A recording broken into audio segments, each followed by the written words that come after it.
Bound by fate, drawn by duty, or chased by fear, 6 souls band together to take up arms against the wrath of the Dragon Queen.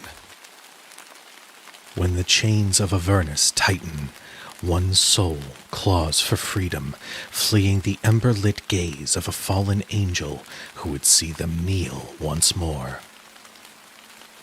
From the shifting mists of the Feywild, a hunter steps forward, guided by whispers of worms and prophecy, tasked with severing the heads of a cult that would wake a god. Once a brilliant inventor, an artificer helped create steel nightmares. Now, burdened by guilt, he is determined to dismantle his greatest mistake. In the shadow of noble halls, a man reborn walks a perilous path, his body reshaped by an elder horror, his mind defying the hunger that should consume him. Marked by twisted hands of the coven, a wanderer treads carefully, ever watchful for the eyes that seek to claim what was promised. A passionate painter with a thirst for greatness, this resourceful thief is always staying one step ahead of the undoubted dozens of consequences on her heels. From the pirate port city of Luskan to the sewers of Baldur's Gate, no nook or cranny is too lowly to find inspiration in. And as their journey continues, so too does the stirring of forces that would see them broken, or worse, bound.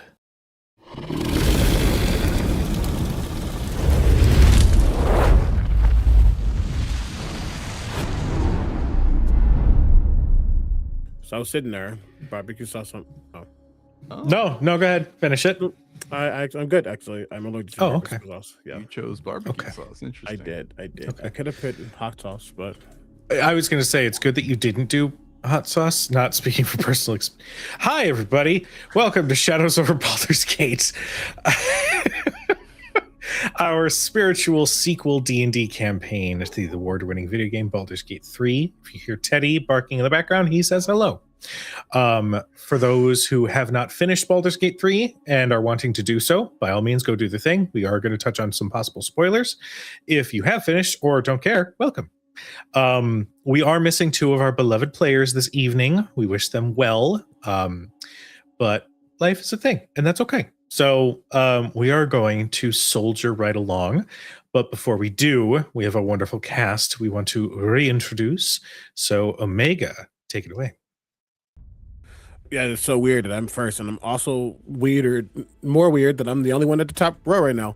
I hate it. It's okay though. Hi. My name is Omega Jones, also known as Cripart across all social media channels. My pronouns are he and they. I'm a professional actor and vocalist from the Midwest, turned tabletop gamer, designer, host, moderator, GM, jack of all trades, master of like 3 of them. Today, I am Leopold Guthmere, a resident illithid scion who definitely didn't challenge Queen Mab because, like, I'm tired of this.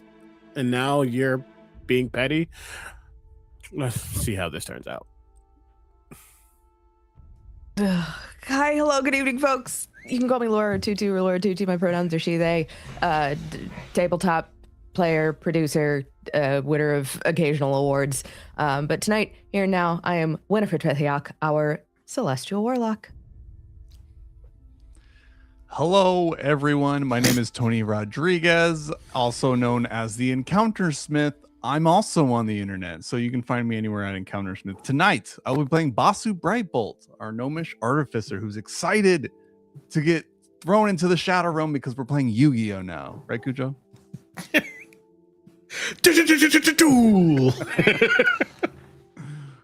Why did you make fun of my stutter? Oh, no. Give us that hello, PJ. No, Give us I know. that iconic hello.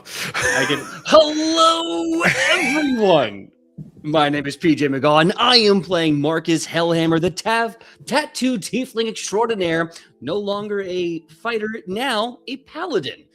Won awards, actor, TTRPG producer, writer, all those things. More importantly, today, I just punch. Over to you, Cujo. I am Cujo. I'm the one who forgot to change the overlay to account for Marcus being a paladin. I'm going to be sneakily working on that at some point this evening. Anyway, I'm Cujo. I'll be your chronicler for this evening, and I play everybody else. When last we left off, our second chances had walked away from the temple to Tiamat that was under the temple to Bahamut. Satisfied with the supplies that they had gathered, one of which was Basu's new son, Clippy, a teeny little bot who we love very much. The party chose to make their way back to the Elf Song to take some very much needed rest. In this night, many things happened. Winifred renewed her devotion to the champion, to the matron of ravens, and as such, the divine soul sorceress power within was overtaken as Winifred became a full-on celestial warlock armed with a pact blade.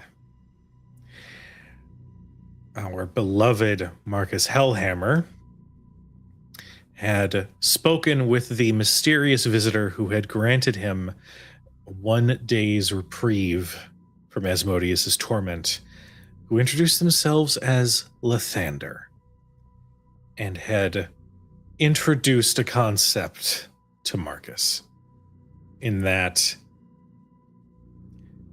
by giving yourself grace, you grant yourself strength. Marcus, with the help of Lathander, was able to break the chains that have been around his neck for so long, forsaking the pact with Asmodeus, and is now a paladin. Anaya had another moment that may have involved attempting to reach for these mysterious paints that were able to paint objects into reality while she slept. As Udazash had attempted to stop this from happening, per Anaya's request, sleeping Anaya got a critical hit, but that's a side note. Anaya had a conversation with her Baal nature to convince them to let the second chances continue forward without fear of murder. And Udazash, with the help of Leopold, who had a very difficult night, who was beyond exhausted. I think you were level 3. Yeah, 3 levels of exhaustion out of 5. Out of 6. Excuse me, out of 6. The second I said, so it's fine. Oh, yeah. The second I said 5, I was like, someone's going to say 6. Someone's going to say 6. Actually, with the help of Leopold, had been apprised of the situation involving this mysterious Zeusa and the control that Tiamat has over her. And by removing the modify memory, there was a little bit of a deep dive as memories unlocked in Udazash's mind in that process. And through the use of almost all of Leopold's psionic abilities, they made a discovery that Mab had kept Udazash in the Feywild for an untold amount of time because of her very nature. When she was but a child, she was destined to be the Blue Abishai to the Queen of Dragons herself, and eventually was going to become the Blue Dragon Head. As this was revealed, and as Leopold and Udazash had a brief moment to discuss, Queen Mab, who had put safeguards in place to prevent just this information from being known, had appeared and dragged everybody into their own shadows to disappear from the Elf Song. And that's where we left off. I would like to start with Leo. You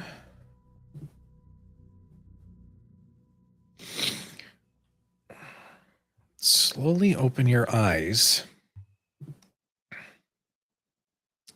and realize that you're outside.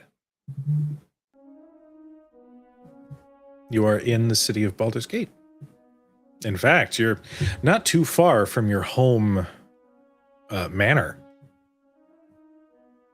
Everything is quiet, peaceful, but you don't see any of your friends. What do you do? Am I aware of what happened before we came into this world? Yes.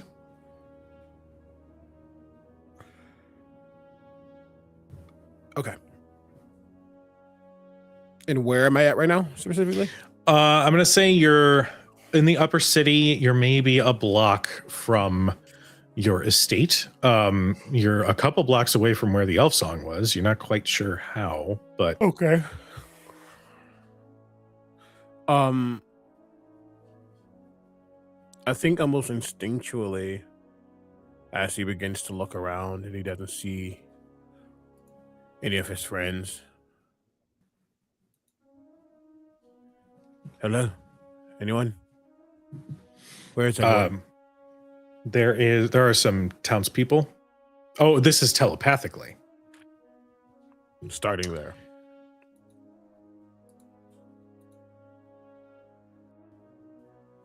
You get nothing. Where are you? Hello? You are able to reply if you have the mental capacity to do so.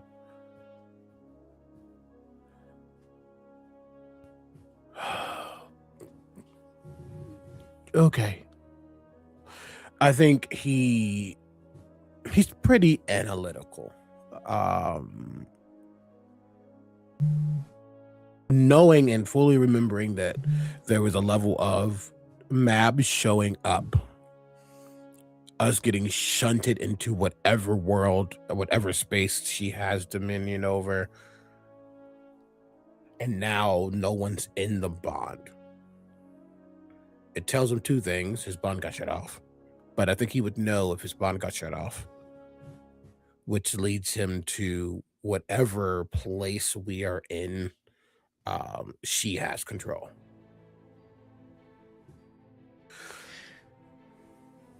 Oh, if this is a test, I'm really not in the mood. You, as you say that, there are some townspeople that are walking from where your estate is, and they are all excited. They are dressed up, and they seem to be excited about something. And you overhear them say, "Oh, I can't wait for the wedding. It's going to be so wonderful. Did you see? Her son is going to be the one to walk her down the aisle. It's so wonderful." And they essentially are all excited about a wedding that is being held. I'm sorry, wedding who? Oh, must be visiting the city. No, the Archduke and his beloved are going to be getting married today. It's so wonderful. I beg your finest pardon. Okay. And you see, like, it goes from nice to mean girls real quick, and there's the Archduke, Alder Ravengard, and his beloved Lady Guthmere are getting married today. That is not a possibility. What are you talking about right now? Okay, I literally can't put it any clearer than that. So we're gonna get our floral arrangements figured out. If you need a drink, the elf song is open. Just walks right past them. There is a level of I think the first response is, what the fuck are they talking about?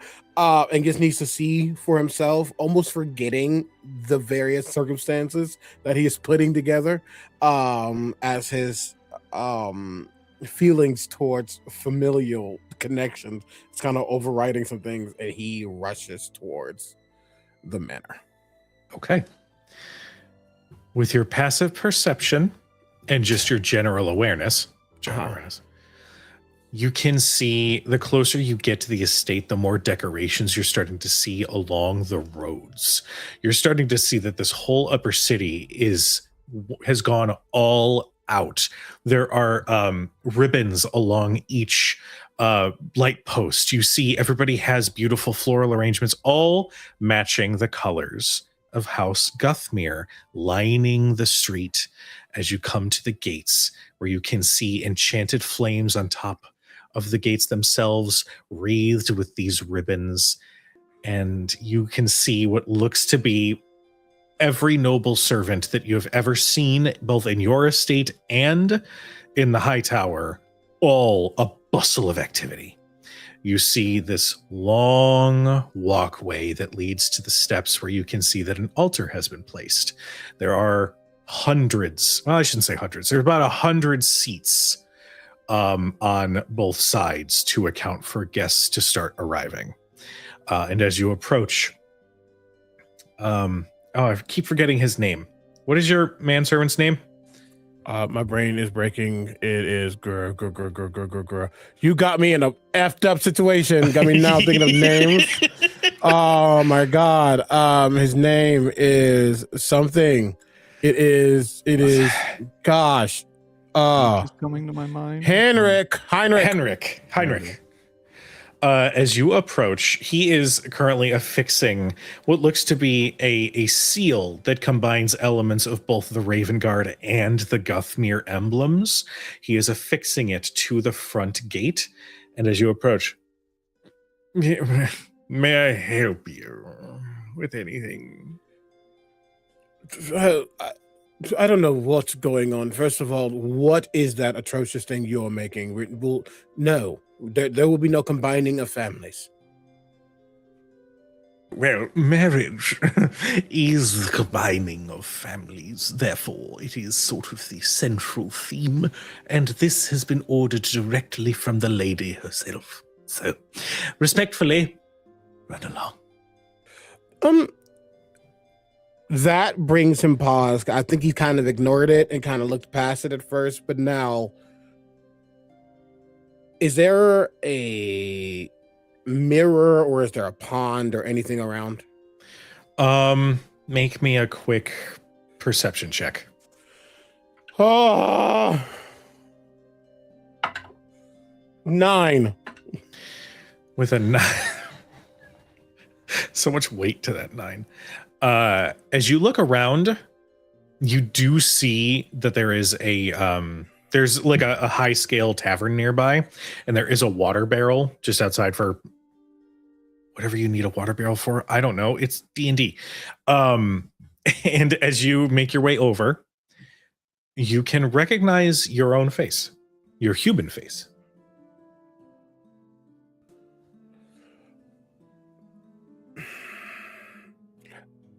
I'm trying to rationalize Leo's next steps. Seeing that, what the blasted fuck is going on? Okay. Kind of turns, moves back to Heinrich. Where is the Lady Guthmere?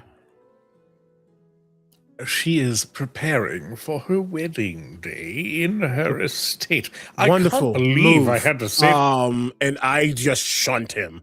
Well, do I? Is the question. If I attempt to, is there a physical movement, or are you doing this without? To be fair, there is no physical movement required. Okay. However, Leo does do this, like move, and just attempting to move him out of the way. I don't know what this is, but respectfully, I have business to attend to. My lady is on her most happiest day of her life. So, respectfully, I don't know who you are. Please see yourself to the tavern. Enjoy I a stop drink. looking at him. I look at a random rock on the ground and I try to bring it to my hand. It moves, and then a little mouse scurries from underneath it.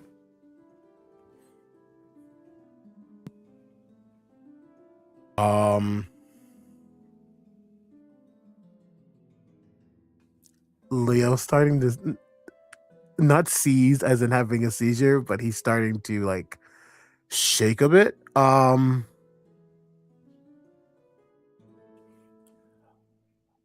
don't know what game you are playing, but unless you intend to keep me here forever, you need to make a decision. Fast. Give me my power back. Oh, well, it just so happens that we are seating guests at this point. And as you look back up, time has passed. It is now dusk. And you can see that there are every seat has been filled on the grounds. And the gate, now affixed with this new emblem, slowly opens to you, as you can see in the distance. Your mother and the Archduke, standing at the far end, just in front of the steps to your manor. And they seem to be exchanging vows.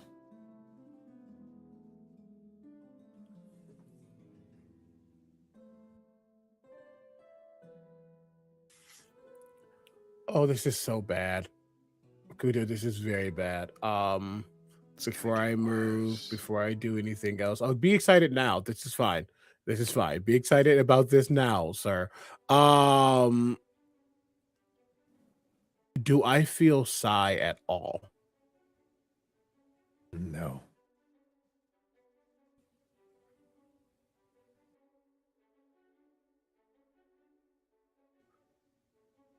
Okay. My focus shifts. That's no way he's buying into it's clearly more than an illusion, but that he's just not buying into it. I'm going to start looking for the things that are obviously not right. The things that I would know about my manor, that are I'm playing, what's the game where we have two pictures, but one thing's clearly slightly different. You're trying to look for it. I'm looking for the wrong now. There's always a wrong somewhere. Okay. Make me an investigation check. Cool jar. Oh, it's gonna get Break so the much simulation. I cannot. 31. Okay.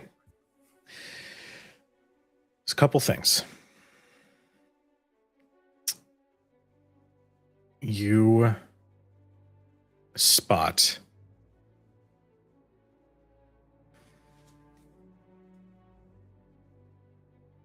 there's one thing that definitely throws you off. Every seat is filled. There's no open seat left for her son. You see Will at the front, but you don't see a spot for you.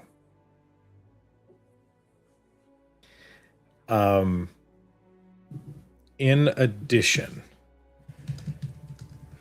I need to look at a thing. Sorry, give me 2 seconds. I'm so sorry, guys.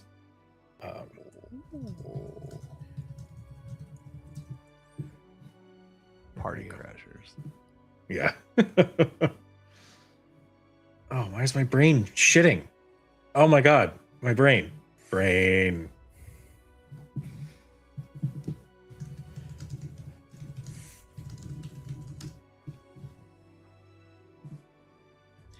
The individual that is marrying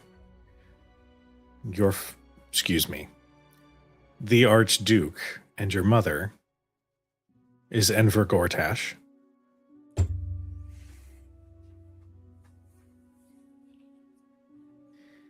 And you know where your room is, like from the outside. You know what tower your room is in.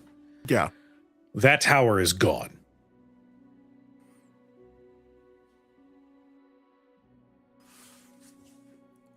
This is a full rewrite of reality. Mm-hmm. But it's also a reality. It's more than just rewriting so illithids don't exist. Mm-hmm. Because if that weren't the case, Inver wouldn't be here. Gortash wouldn't be here.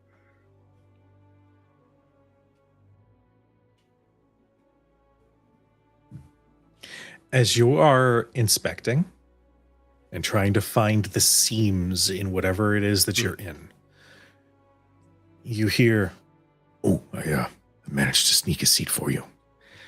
And you turn and see, sitting on the aisle, but a couple rows back, Roderick.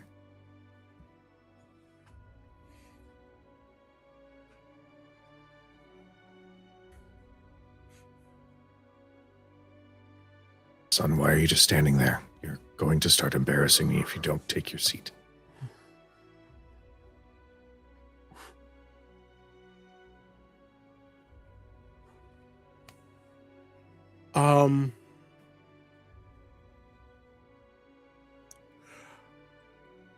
So I'm going to ask to make a wisdom saving throw.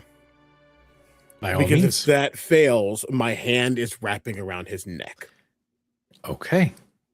Make me a wisdom saving throw.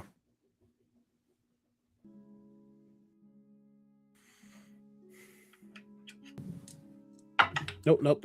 I shouldn't have done that. 16. It's like you blink a couple of times and you don't know where the seconds go.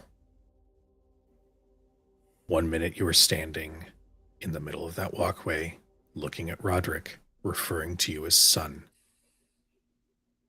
And in the next moment, you are on top of him with your hands around his neck.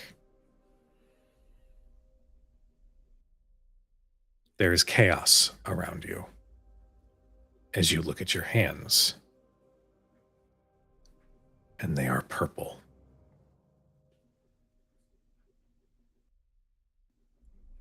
You recognize that you are fully in an illithid form right now.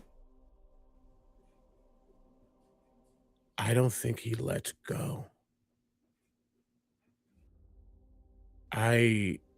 He sees his hands. He sees the truth that is being revealed to everyone.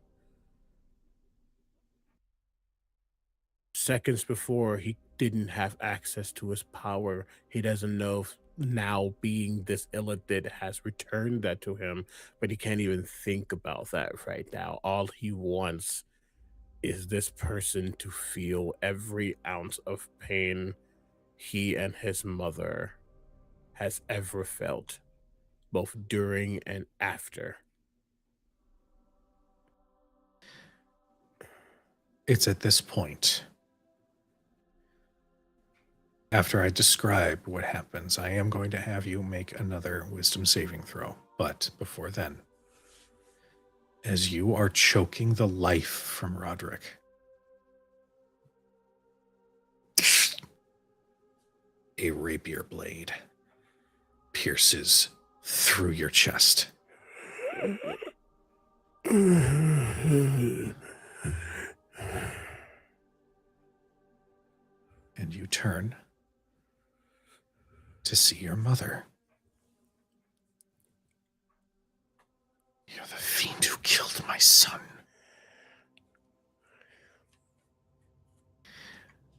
I would now like for you to make a wisdom saving throw. Kujar. Mm-hmm. Okay, 1 second. Okay.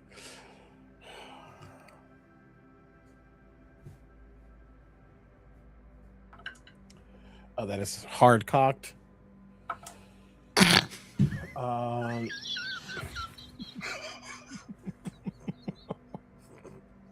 18. Said the young lady, the sailor. Yeah, it is.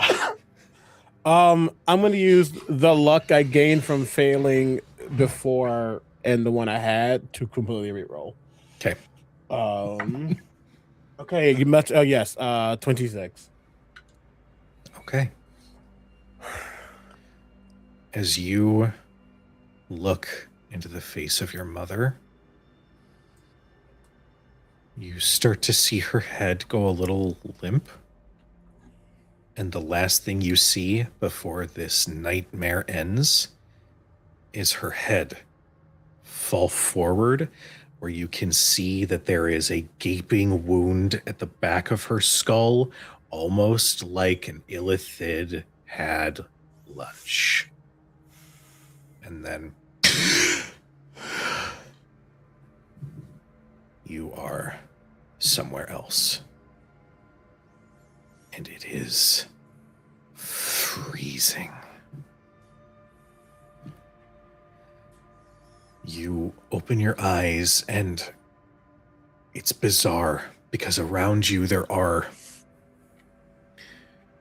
bushes, shrubs that have grown impossibly high into the sky, into the stratosphere above you as you lay on the ground. And as you pick your head up and look around, you recognize this as being something of a garden maze. Something that I feel like at one point when you were a child, you would have enjoyed being in.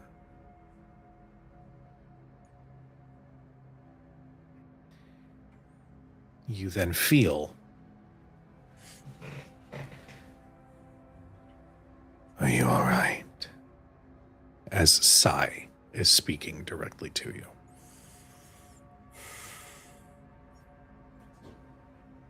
I think he's just quiet for a second.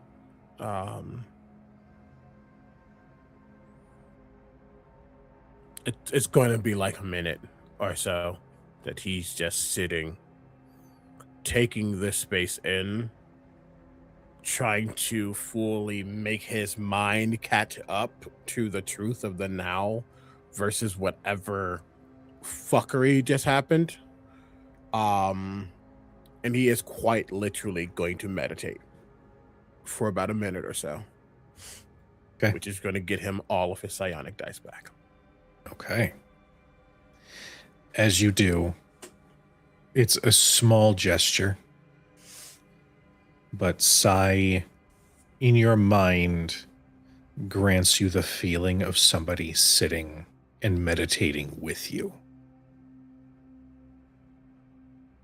It's not an emotional need to do so. It's quite literally the opposite. It's very logical that both of you, given what you just did for Udazash and then just experienced, it means more if the both of you take a moment and gather yourself. I will say the camera is looking at a very, very pissed off Leo. And this is just trying to regulate his emotions in a way that he doesn't feel as much as he used to, especially back when he was human. He still feels, though, and I think the extremes come fast, and he's trying to regulate that before he focuses in on wherever the hell his friends are. Because that's the next step. He saw everyone drop, but he only saw himself. So where's everyone else? It is now that we are going to shift once again. This time, Basu. That's okay. You can go back to Leo if you want. We cool. We cool. Your turn. Your turn. I'm done. I'm done. Okay. No, let's all cry. Come on, Bosu. Yeah, this. Come on, Bosu. Basu. Yeah. Yeah. You slowly blink awake from a couple of things happening around you. One, you are in a very comfortable bed. Probably the most comfortable you've slept in a long time. And two, Basso. I'm gonna keep saying your name until you get a Basso. Cruzara? Hey, it's about time. We have to work on that design. You slept in. Did you stay up late again working on it by yourself? We were supposed to do it together. What? Leo? Winnie? But I don't know who those people are. But hi, I'm Kusara. I'm your sister, and we have a job to do. So, if you don't mind, maybe we could. Do you need the day? I can work on it. Basu gets up and just puts his hand on her face. Okay. It was. And I just hug her. Okay. My glasses. Okay. It's one of these moments. Okay, and she hugs you back. What are you? You're. You're supposed to be. Oh gosh. Oh, are you going to do one of those panic attack things again? Okay, hold on. And she takes your hands. Okay, focus on the feeling of my hands. Okay. We're gonna focus on our breath. We're gonna count the things that we can feel. Okay. We'll start with my hands. You feel how warm they're warm because I was working on they're warm hands. Yeah, your calluses, they're legendary. Okay, you don't need to call them out like that. What can you hear? I could hear your voice. I could. In the distance, you can hear. You hear what sounds like metalwork in the distance. Can I look at my surroundings? Do I know where I am or project? Is this space familiar to me? It is very familiar to you because it is where you two were kept while the Steel Watch were being worked on. Oh. No. What are you doing here? What are we doing here? We got out of here. Okay. We're kind of now we're off track because I don't really know what it is that we're talking about now. But do you need food? Do you want? I can get you some food. Why don't I get you some food? Okay, I'll come with you I'll come with you. Okay. All right. Come on. And she holds her hand up. He waits probably an awkward amount of time, and I think he submits and grabs her hand. Okay. She leads you out of what was once a locked door. There was always the wonder of what it would take to be able to just walk out the door to this glorified cell, and she just simply pushes it open. And you two start walking. And as you do, you start seeing in the cells next to where you and Cruzara were kept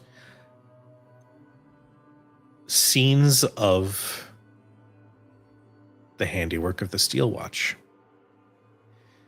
You see people being held around the center while one of those Steel Watch compartment opens and a tadpole slowly slithers and makes their way towards that poor innocent villager.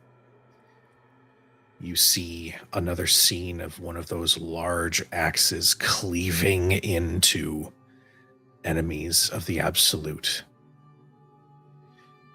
You see Enver Gortash looking at a set of 3. Magnificent. And it's here the Cruzara stops. As Gortash turns. Yes, Brightbolt, was it?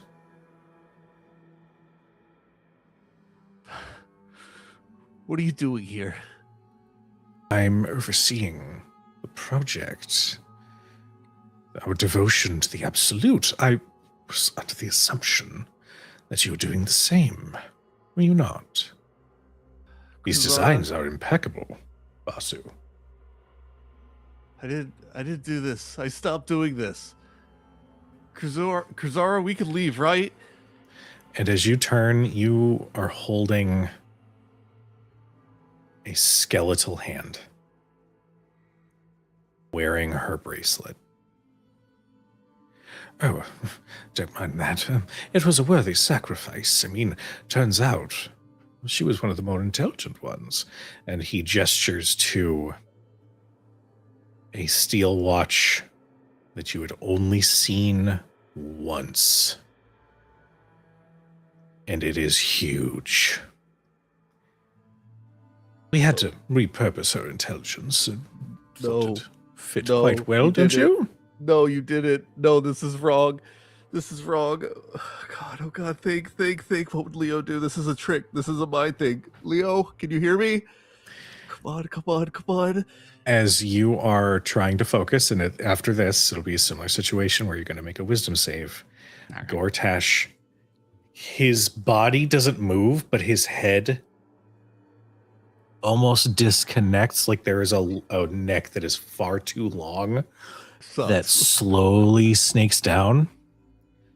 Oh, but this did happen. You made this happen, dear Brightbolt. Behold your creation. I would now like for you to make me a wisdom saving throw. Fuck, dude. Okay. Can I flash of genius myself still here? I'm going to say no, Okay, given that this okay. is a Fey-induced nightmare. In that case, I got a 13. Okay. You got any luck points? I do have luck, but I don't want to do it in Dreamscape. Okay. I'm not gonna do it in Dreamscape. I'm scared.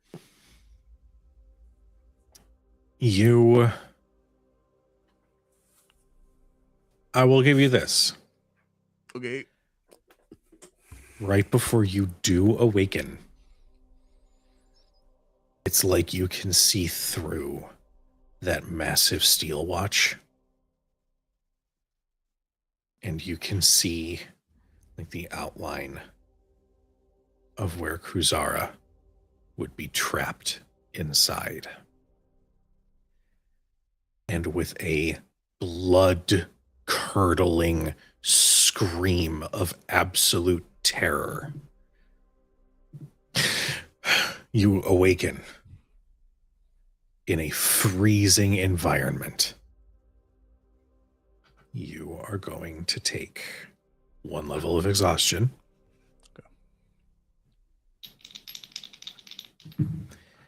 And you are going to take 20 points of psychic damage. No.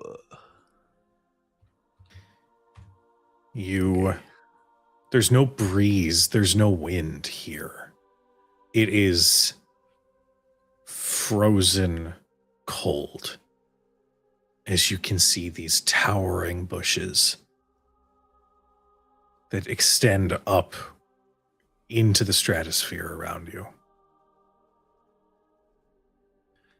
Kruzara, Leo, Gortash, what's happening? Where am I? Please enter command. Clippy Clippy? is right next to you. Oh God, Clippy, just follow me, please. Clippy, find Leo. Can you do that? Fuck. Combating commands must sort importance. And you hear the end of the dial-up sound, which is just straight up screeching static. Leo, Clippy, stand by. Jesus. Entering standby. Am I in all my equipment again? Mhm. But I wasn't before. No. Okay. I think he is just going to he's going to put his goggles on and start looking for his friends. Okay. And we move right along. God. Just in case, because the town be asked now. Does Leo feel a door unlock? You do feel a ping. One ping. Is it accessible right now, or I just now feel it? I would. We can push to the next people, but if he could, he would try to contact whoever that was. I actually kind of like the idea that the Feywild has security measures in place for so many things, but telepathy is not one of them. So yes, you can communicate freely. Who is this? Speak. Leo, it's Basu. Is that you? Is it really you? What's the name of your sister?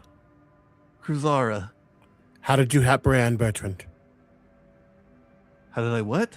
How did you apprehend Bertrand? I put him in a bubble. What's the name of the piece of shit on Marcus's arm? What? Oh, the stupid talking gauntlet Winston? Thank you. Okay. Okay, where are you? I don't know. It's cold. Stay where you are. I think I recognize where we might be. Don't go into the maze. Okay. I will say, Basu, it's gonna be a little difficult to say don't go into because you're kind of in it. I think it's too late for that, Leo. Okay. Then stay there. I'm coming to you. Okay. Don't know how, don't need to worry about it, but he's going to start trying to find Basu. Okay. It is here that we will shift once again. And we are going to Winifred. Let me find the right background. I thought I had it here somewhere. How does it work?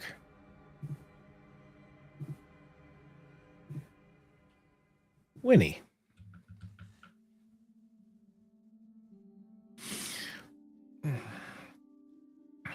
You awaken in a warm bed of sunlight on a small patch of grass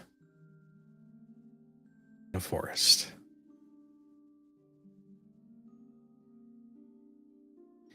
The air is filled with some sort of energy. It's like it's right on the cusp of when autumn would come through. There's a teeny bit of a chill, and as you look around you, the colors of the forest around you look a little too bright, a little too vibrant to be on the material plane.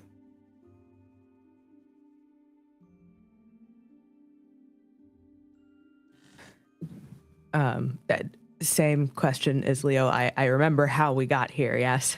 Mm-hmm. Do I have my equipment?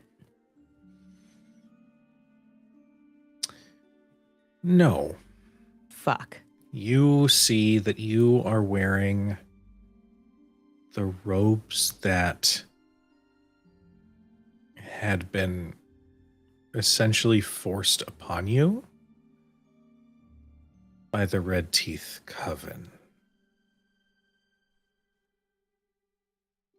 So you see the rope belt, you see these small pouches of all sorts of components for spells and rituals and curses and wishes.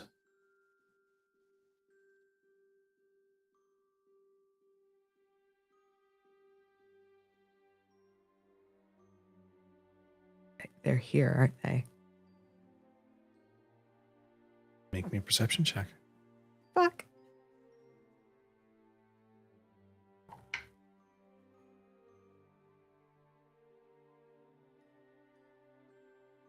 Uh, 22.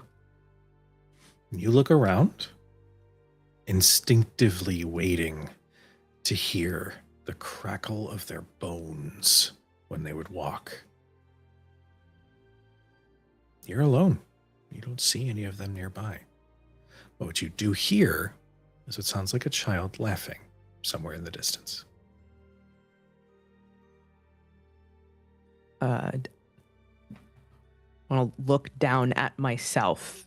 Does everything else look Mhm. same skin? If Yep. if she touches her brow, is the Elder Cross still there? It is. Okay.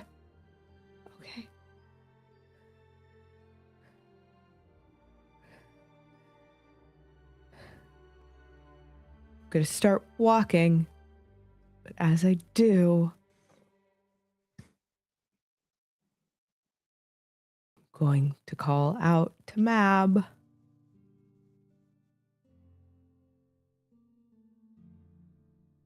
All right, so we went poking around. What do you want? You hear that child's laughter again. Somewhere in the distance. Not too far.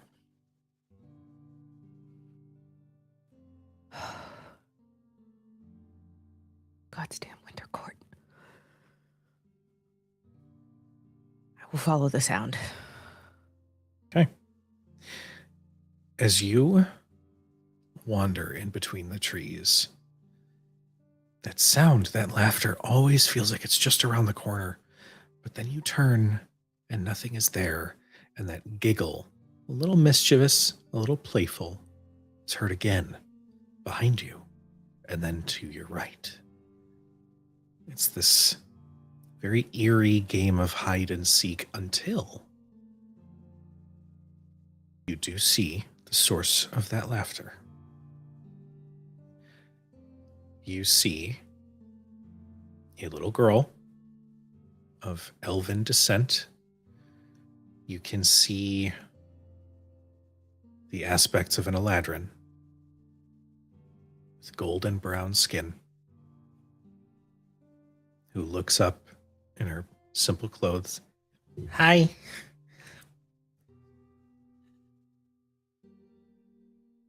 Hello? I like playing games with you. You're fun. Where did you come from? Well, my parents' house. It's right over there, and she points, and you can see like in the far distance, there's a hill with a cottage that you recognize. It's been a very long time since Winnie has seen her face. I'm assuming she recognizes the child that is standing in front of her. Yes, you recognize your far younger self before the red teeth.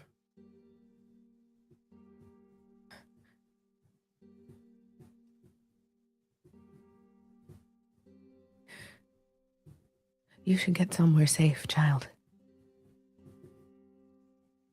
I mean, I can go back home. Yes, you should do that quickly, please. Okay. And she starts to like recoil a little bit from you. Don't dawdle, go. Okay. And she runs off.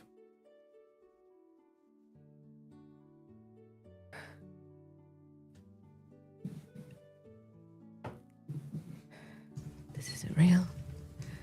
This isn't real. You hear that skittering again. And then again, similar to the hide and seek, only this time, as opposed to mischief, and playfulness. You can hear the sounds of fearful breath.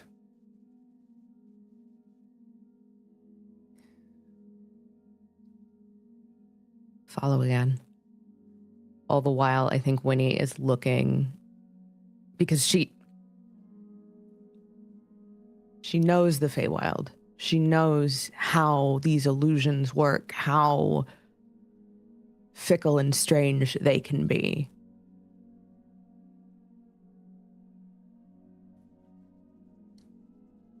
And I think she's trying to find the split.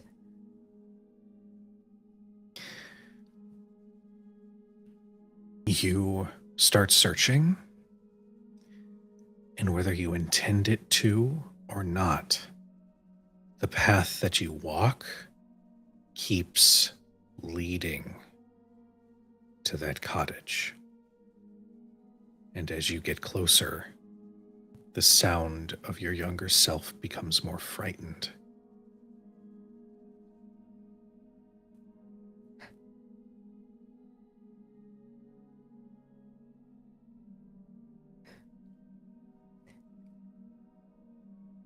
I've already lived this once, you know. I'm sure you're more than aware of that. You want me to see it again?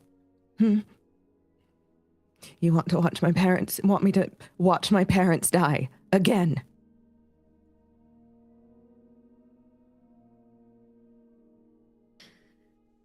As you continue, and at this point now it's as if your body is moving of its own accord, because you start to feel your features shift even harsher. You feel your back hunch and your arms extend and your fingers, those nails, extend to claws as you get closer to the door. Can I dig my heels in at all? Winnie starts trying to backpedal, like scrubbing at her own skin and shouting for Leo, for Basu, for Zash, for Marcus. Make me a wisdom saving throw with advantage because of your Feywild nature.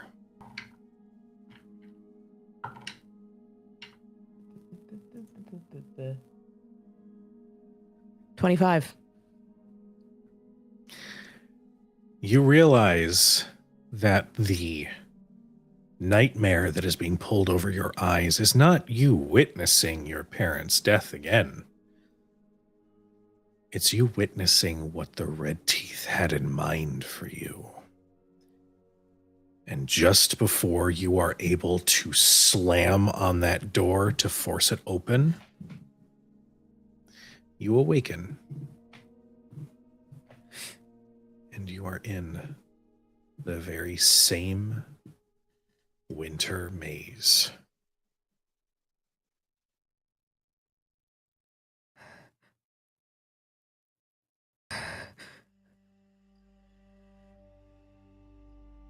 Leo! Ping. Leo, you get another ping. There's this immediate bursting of door. Not sure who it is yet. Hello? Hello? Leopold? This is Winnie? Aye? Where did we meet? What? Where did we meet? Where did we meet? We were in El Terrell. What's the name of my grandmother? Honey Meadow. Whom do you serve? The champion of the matron.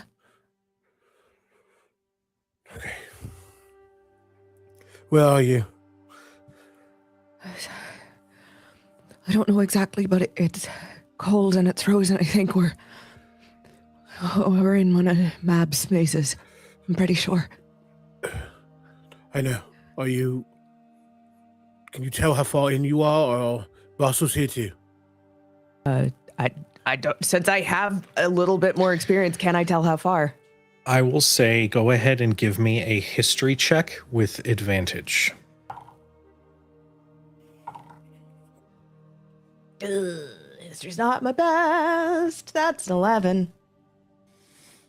Well, they often say that to wander into Mab's domain is to only wander where the lost remain.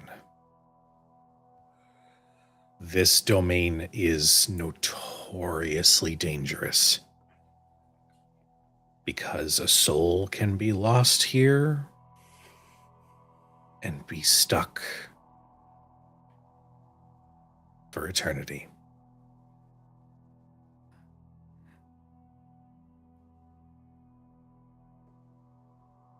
We need you to be very, very careful.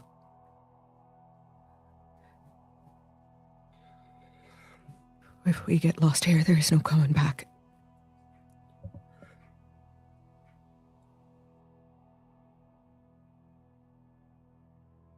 Good thing is, I think I can bypass some of whatever mental intrusion she has. I think there's perhaps a blind spot to aberrations.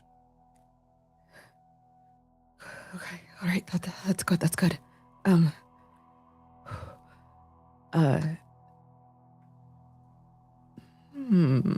How? So the maze, it just goes up and up and up and up and up, right? Mm-hmm. The walls of this maze are designed to keep whatever poor, unfortunate soul finds their way in, and even wings will not help you. It's not even. Oh, it wasn't the wings I was looking for. Literally, like Eldritch Blast as a road flare, basically, or like a rescue flare. Yeah. Hold on. Can you get a little higher up? I can try. I think it might try to push me down if I get too far up. Just straight up. It is like Magneto. It is just start to float up.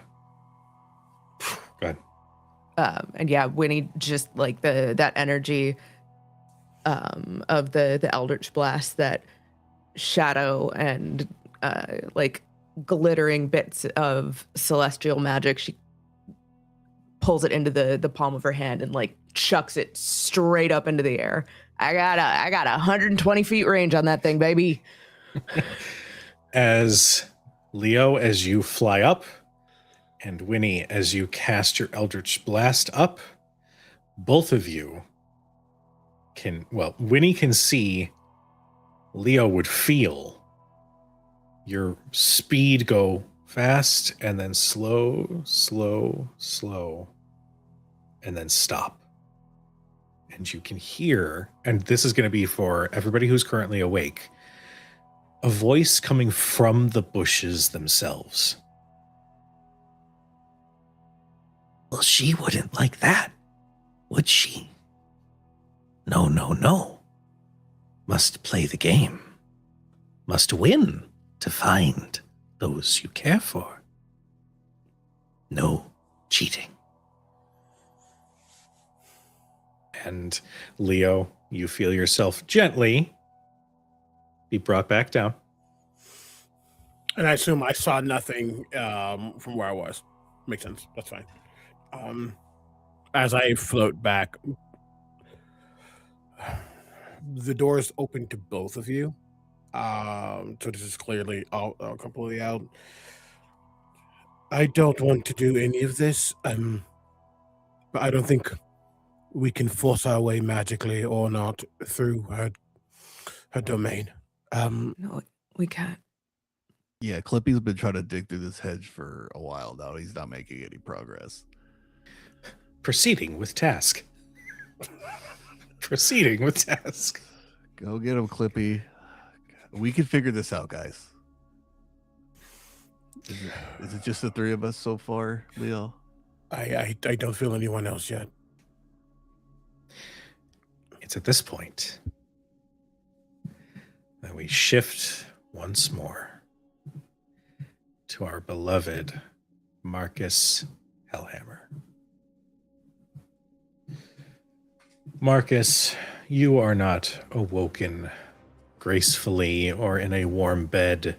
You are awoken from a swift kick to whatever bit of bench you have found yourself able to sleep upon.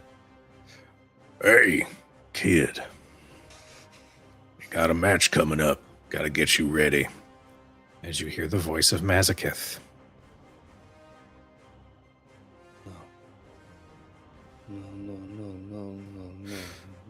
Oh, not this shit again. Listen, kid, you got one fucking job, and I'm not gonna fucking tell you every single time you wake up in one of your fucking hot sweats, which is weird because we're in the fucking hells. So get up, get your shit, and get out there and fight some shit, okay?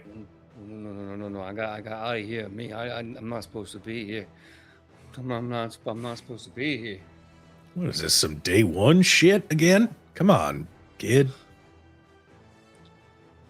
There's that deep depression that only panic brings with it. You're back in a bad place. Everything goes cold and numb, but the brain is on fire. Marcus fought like hell to get out of hell, and here he is again. Sets his jaw so hard you can hear his teeth grind as he becomes spiky. Say, bon, mon ami, who's the target for today? Who am I going to be fighting? Oh, well, this one's a special one arranged just for you, for my beloved lady. Turns out you got some fans. Yeah. Life is beautiful, isn't it? When they come out to support you. So, how much time do I have, me? You got about now, so let's get going, kid. And he like fully like grips and like lifts you up, almost like a child who's been misbehaving at a theme park. You get that like underarm grab, just to get you up on your feet. Yeah, and it's equal parts rage and shame as he goes limp, and then the minute he gets to his feet, he just kind of stays for an extra couple of seconds, just kind of swallowing every fight instinct. Okay, so we go now. Huh? We go how else? Do I have any time to prepare? I gotta show him the beast of brimstone, me. Oh, trust me, you'll be just fine. This is gonna be a cakewalk for you. Oh. Okay, then I guess she's feeling kind today. I might as well get lead away. Let's do this thing. All right.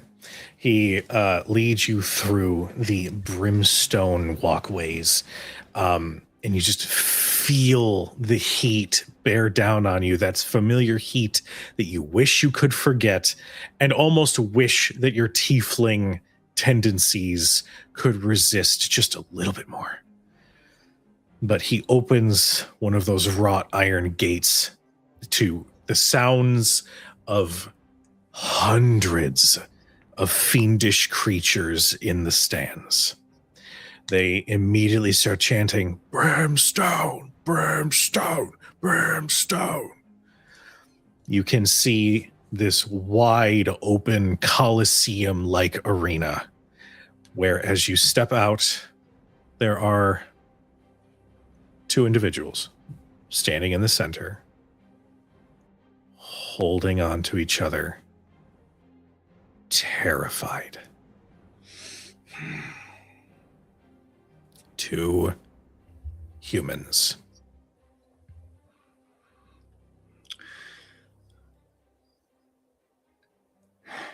The beats before the bloodbath. Slowly step out. Marcus kind of knows what his job is. He extends his hands up to get the crowd going. And then he kind of points a finger at the two. Casting thaumaturgy, his eyes become ichor, become black, and start to just bleed tears of shadows as he says to them,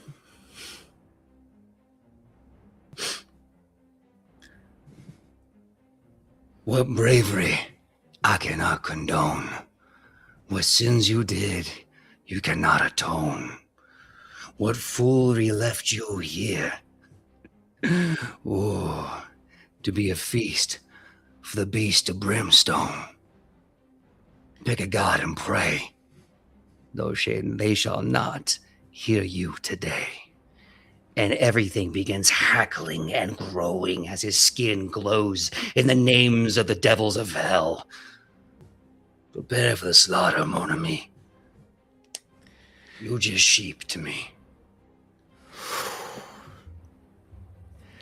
As you stomp forward,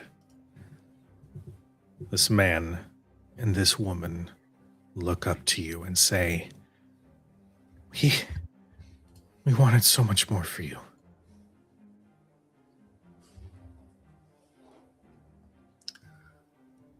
And it's here that you recall her hair on your cheek when she would hug you. It always tickled. And his eyes, this brilliant green, always made you feel safe when you were scared.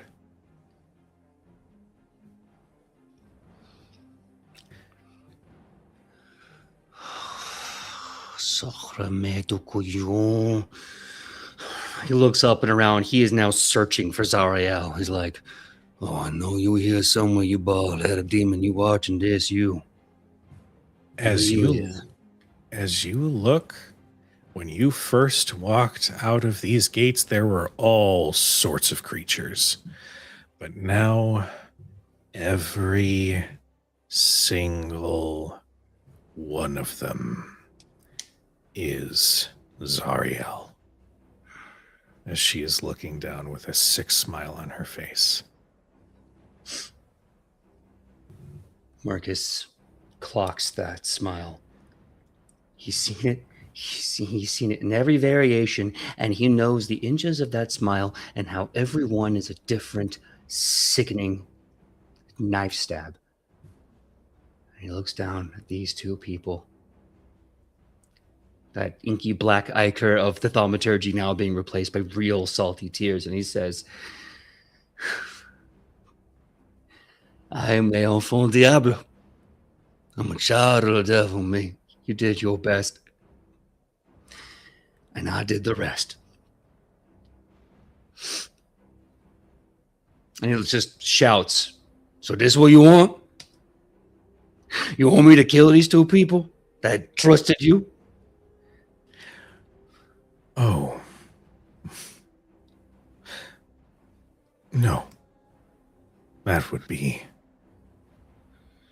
pointless. No. No, I want you to kill your parents. I want you to feel the life drain from them because of you. That is what I want you to do. It is here I will ask you to make your wisdom saving throw. I'm glad that I became a paladin since last game. Mm-hmm. Because Indomitable is nice, but having a +10 is nicer. That's a 26.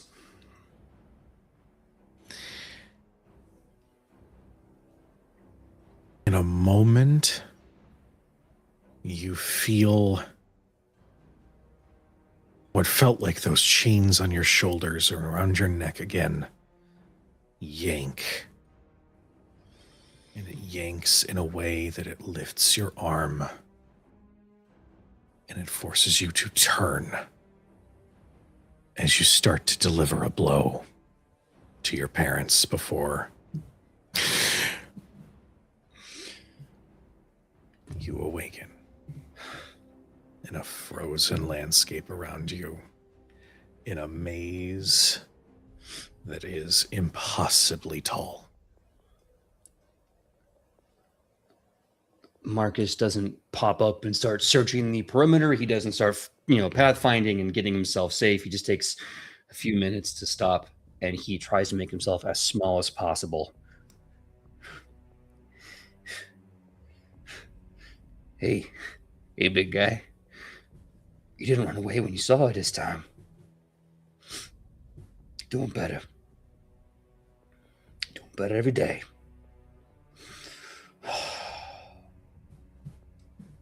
Man, fuck, pause. Okay, we gotta get up. Let's go, big guy. One foot after the other. Where the fuck are we? Wait, is this Levis's place? It's chilly like his place. I swear to God, if I find Levis, I'm gonna punch him. That motherfucker feels something to me. Oh, where we going? Leo, you feel a ping. You don't even need to check who it is. That rant is both out loud.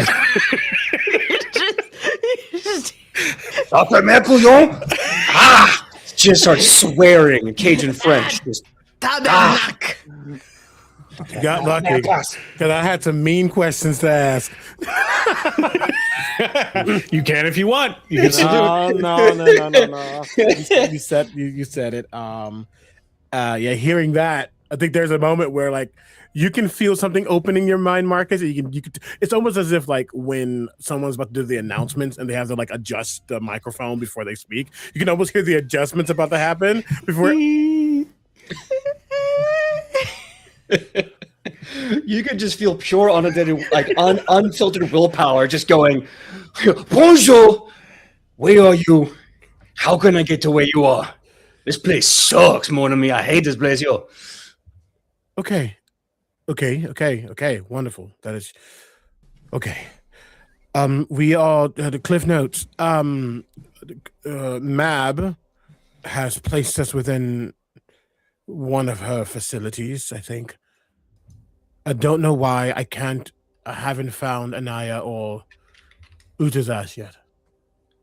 Basu and Winnie are here, though. I mean, you don't know why. You don't know why. Can't imagine how or why they wouldn't show up. I'm sorry. I almost.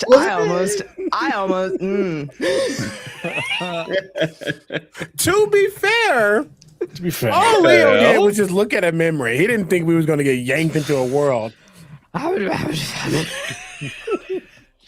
I almost got out of pocket. I'm sorry. I almost forgot what channel we were on. Shit. I'm just over here in Ridgeland, just eating great rich meals. I'm doing nothing wrong. Hi, friends. Hello. We've had so many raids tonight. Thank you guys so much for trusting us with your community. This is a big session. Oh, what up, Kate? Hey. You are watching Trauma. Holy shit. Trauma the musical. Are we all in the thing? Yeah. Yes. At this point, everybody is in the maze.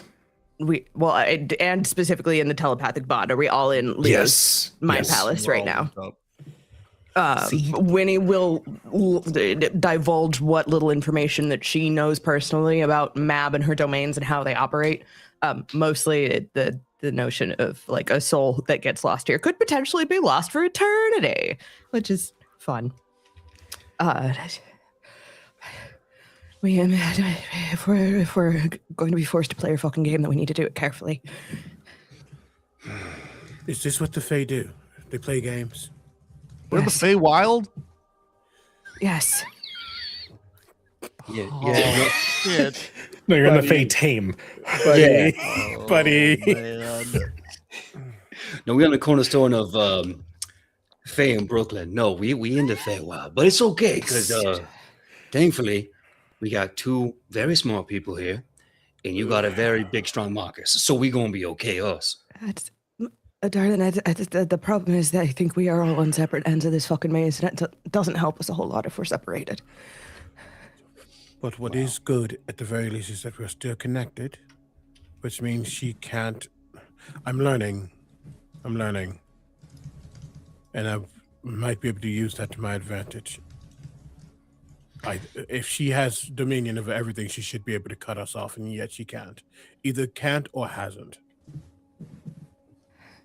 Hey, does your telepathic bod stretch plates? I've never played jumped before.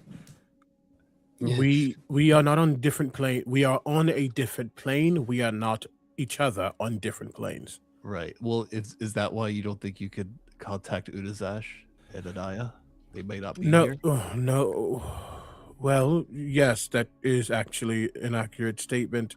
Whatever shunting she did, we were forced into a different place before this. This is as much of a reality as we can muster wherever we were, where it was not real. Okay. But Winnie, where do we start? Good. I don't know, DM, where do we start? We'll say as Basu says that, each of you see climbing out of the bush in a very horrific way. You see this humanoid figure that's it's a little bit like if a mannequin were given like thoughts and feelings, but then also like parts of it are human and fleshy while others are not. So just this nightmare of a creature sort of forces its way out of the brush. You hear a series of pops and shifts before. Hello. Welcome. We start at the beginning. Tell me your story. I really want to know. And it is here we're going to take our break. Wasn't the weeaboo fuck? It's just What's wrong with you? Blistering fuck. I'm so fucking glad that comparison was made because the TOV crew hated this character. Oh, you ass. Are we doing Yeah. You absolute ass. Yeah, I gotta go beat some TOV ass. Bet this is y'all fault. Listen, LB. TOV, I swear to God, you're all on my shit list. We keep getting your bullshit. Danny B, Ian, I'm gonna find you, I'm gonna hug you, and then I'm gonna shake you. I'm obliterating your Leftovers brain and their follicles. consequences. Like, I'm good. Ian, your ass is grass. Before we take our 10-minute break, just a couple quick reminders. As we go to break, you're going to see a couple advertisements for some new shows that are starting next week. There's going to be 2 different Daggerheart campaigns that are starting next week. One on Tuesday, run by Daniel the DM in their fantastic freelancers sci-fi setting that they have built. And on Thursdays, we are starting our very own collaborative world-built setting, and we're starting with our first campaign that is going to take place in that world. So if you like what you're seeing here, first off, thank you guys so much for the gift subs. I see you. What the hell? Thank you. That's so nice of you. Welcome to all of our new friends. But while we take our break, enjoy the ad, but then also get yourself a snack, get yourself some water, take your medicine if you haven't, and we'll see you guys in about 10 minutes. Be right back, everybody. Cujo, I would like to remind you that I am a 3-hour train ride away.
And welcome back, everyone. So, you all in front of you, maybe by a couple of feet, see this strange creature looking with eyes, one's a little bit bigger than the other, that are bright, with a smile on their face. So, what do you want to do?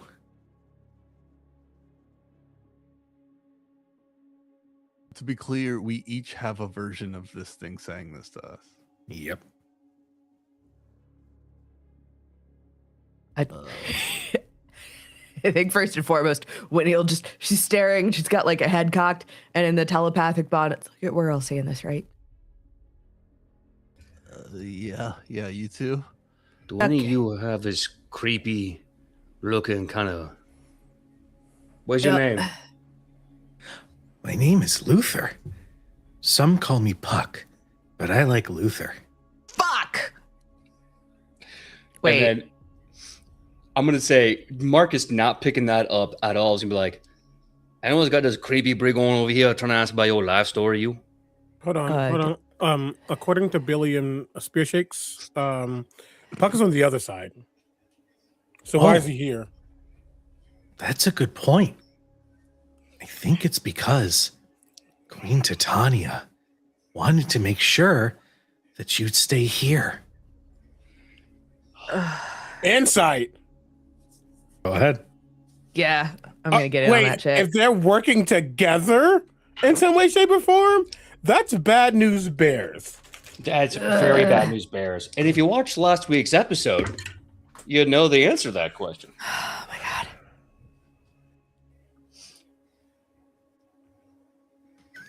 I like watching Tony's face in any episode of this game.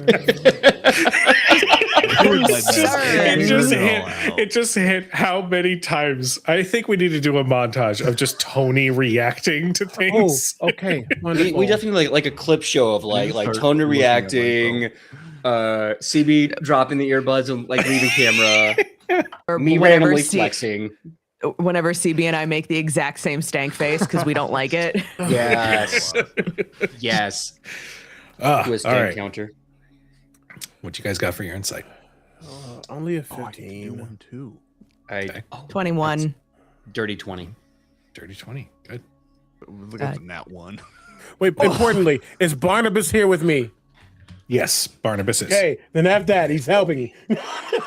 Come on, get better than a 5 on the die. Not really. Shit. It will bring it to ultimately 6, 7. I can math. 19. Can't. That was read. using a reaction to telepathically bolster myself. Okay. Collectively, you all kind of come to the conclusion that this creature doesn't seem like they even understand the concept of lying, or being intentionally guarded on information.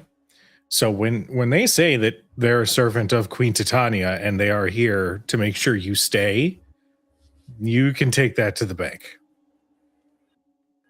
Guys, I think he's full of shit. I don't trust them at all. Look at him. That's Basu. In general, that's a very good instinct to have when you're here in the Feywild. Almost nothing is as it seems. Should we attack it or No. Okay.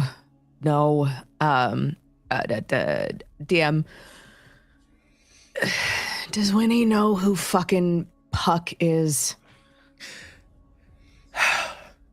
I would say with your extensive knowledge of Mab and some of the more prolific Feywild figures, I'm going to say yes.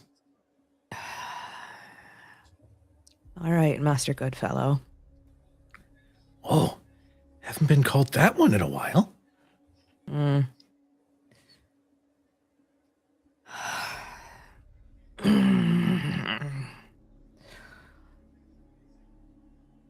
You want a bargain, don't you?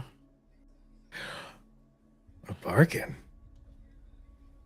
That sounds fun. Sure What do you it have to does. offer?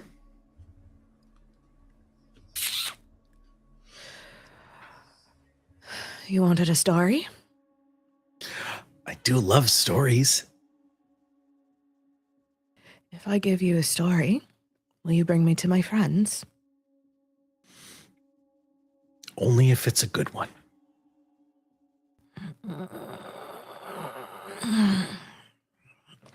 That's Laura. Actually, no, I think that's equal parts Winnie and Laura.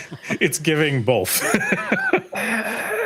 Yeah, the telepathic, you just hear like the low, slightly like raspy groan of someone who is already over this shit.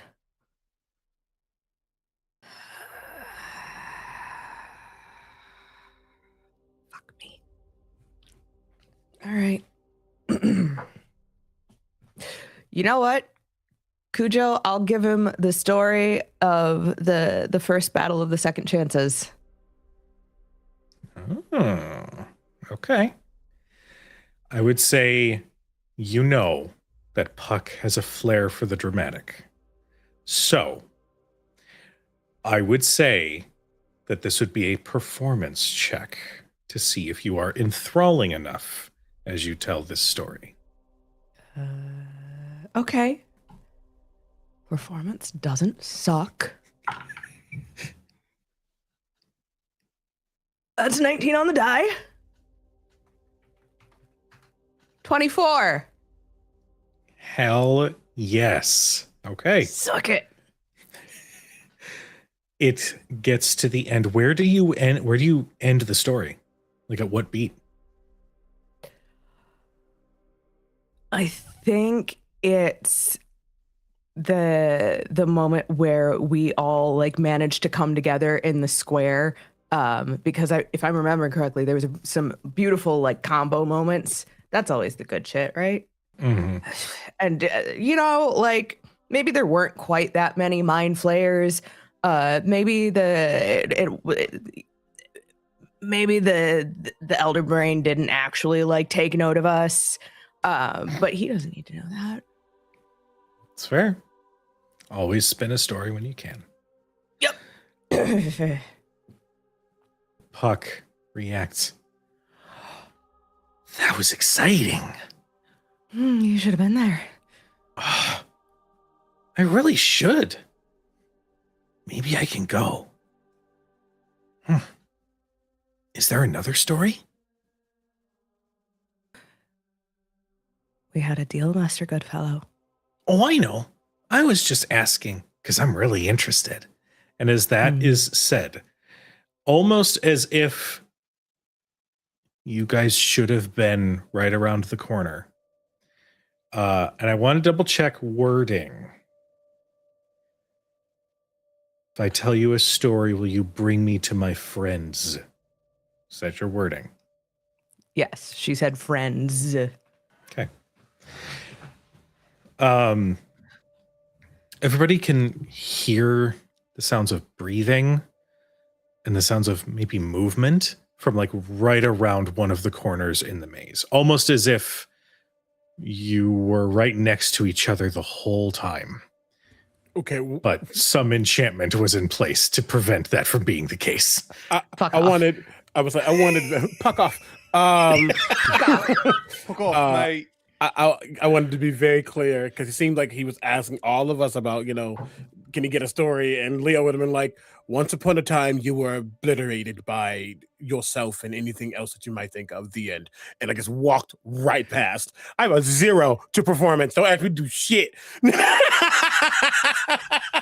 was going to get stuck for a while. I'm not doing this. That story is a little lacking. I don't care. Amazing. Oh my God. Well, you are all reunited in the center of this maze. Is it actually them? Am I feeling their brains? Is it giving cranium That's going to be a connection? GIF. I want you to know I'm making that into a GIF. Am I feeling the brains? Up to you. Give me an investigation check. I don't like that. I don't like that. First of all, it's literally not up to me. It's up to you. So don't say it's up to me. Because if it was up to me, I would say yes. I dropped my die.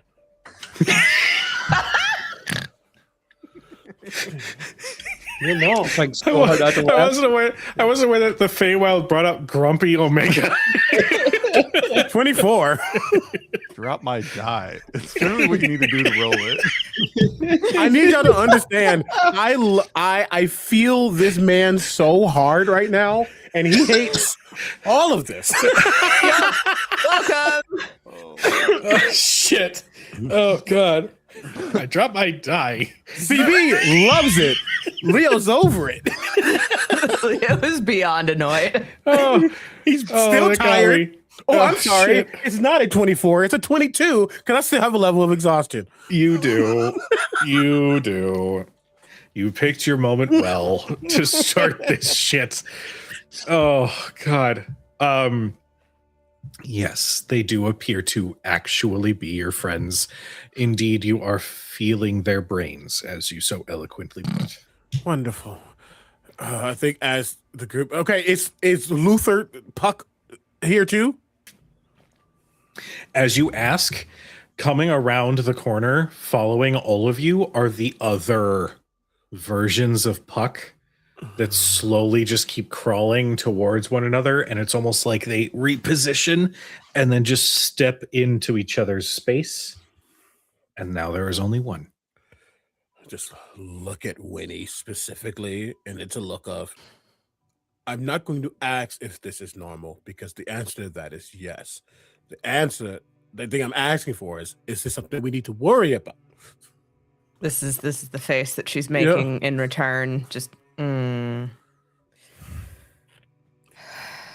Where's your master? I'm sorry. Wait. Never mind. Which one? I don't know. I don't know if the books are correct right now. You sound a little confused. Is Is there any way I can help? No. Yes. Actually, you could bring us to the one you serve so they can let us out of this maze so we can get back to the job that we were trying to do. Oh. She doesn't want you guys to leave, though. Convince her. The last time I tried to convince her, I lost my body. Well, lose it again. Convince who? Which one are you talking about? Queen Titania. Oh my god. Okay. I'm trying to keep all these people straight. Does Mab know we are here? Oh, she does. This is her domain. Right, that makes sense, I guess. Okay. So little question here. We're all here. Where is Uri and Anaya? I think they should also be here too. And also, why are we all here with them? Oh, That's a story. once upon a... No, I'm just kidding. oh my god. I ain't going nowhere. Me, Jamal, what's the story? Uda's Ash is in talks with Mab right now. They're real angry. And Anaya, well, she's a special case. They had to find a special spot for her. What does that mean? Oh, well, she's a ball spawn. Therefore, we had to be extra careful. Otherwise, so many of us would be dead.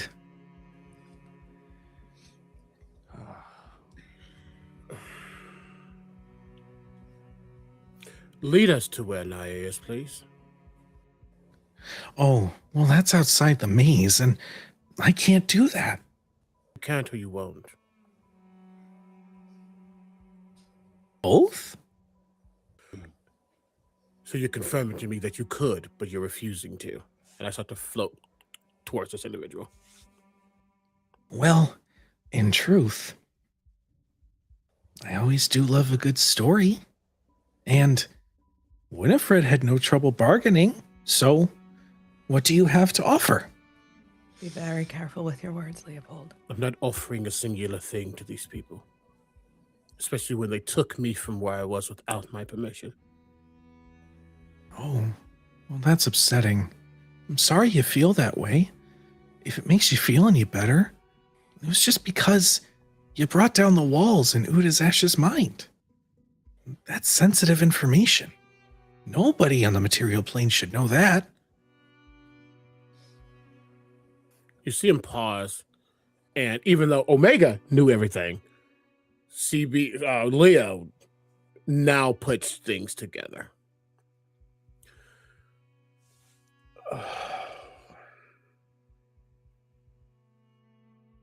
Wonderful. So we have someone angry that they were torturing someone and didn't give them the choice. Well, But for that feels some like it's pressure. torture. For others, it's holding back the truth that causes pain. Would you have wanted that? I prefer to be in control of my own mind, thank you. Okay. But not all of us have the same mental fortitude. And some of us have skeletons in our closet that are difficult to face.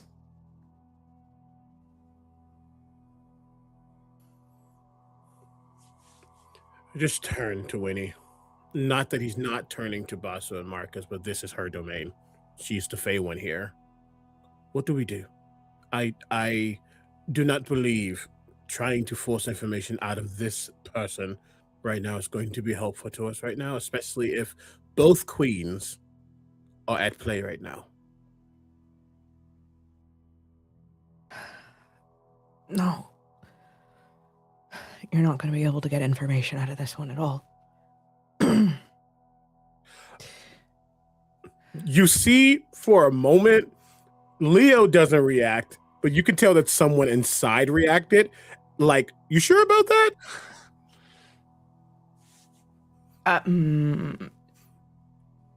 With 23 passive insight, does Winnie pick up on that? Yeah.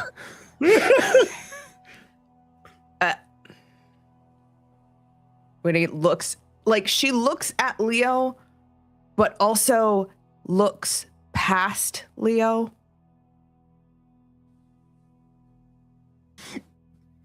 It's strange when you know there are two consciences sort of floating around in one body.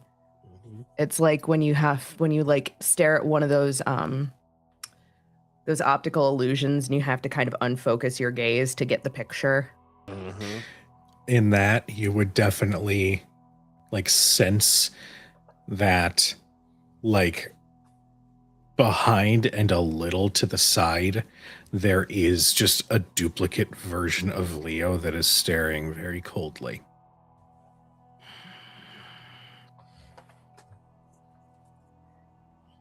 Didn't say, is it, can she get to Sai, like mentally? Through the bond? I leave that up to Leo. I think so. I think especially here in not a material, I think things are a little more loosey goosey. Personally, I'm glad that you are here to help him find his power.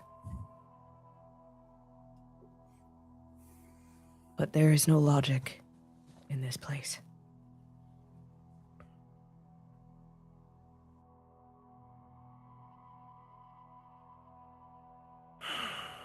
Just stares.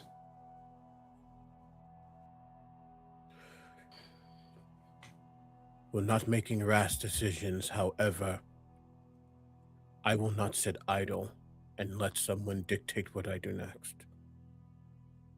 I refuse. Which means if I need to start breaking down this illusion, even if it hurts me, I will. Marcus is gonna go into the the group chat and offer a rather unusual possible solution to get somewhere? What little I know about the Fae, I know because the demons and devils of hell, not quite like them, but close enough. What if I play a game with this one? Hear me out. I cast his own truth on both of us. We sit down, we start asking questions of us. We're not giving anything away, just asking questions. Maybe we can use that to kind of grease the hinges on getting out of here. It's a I'd thought. also like to note for everybody, Marcus doesn't have that creepy after effect with his voice in the telepathic bond anymore. When he kind of looks up and like blinks.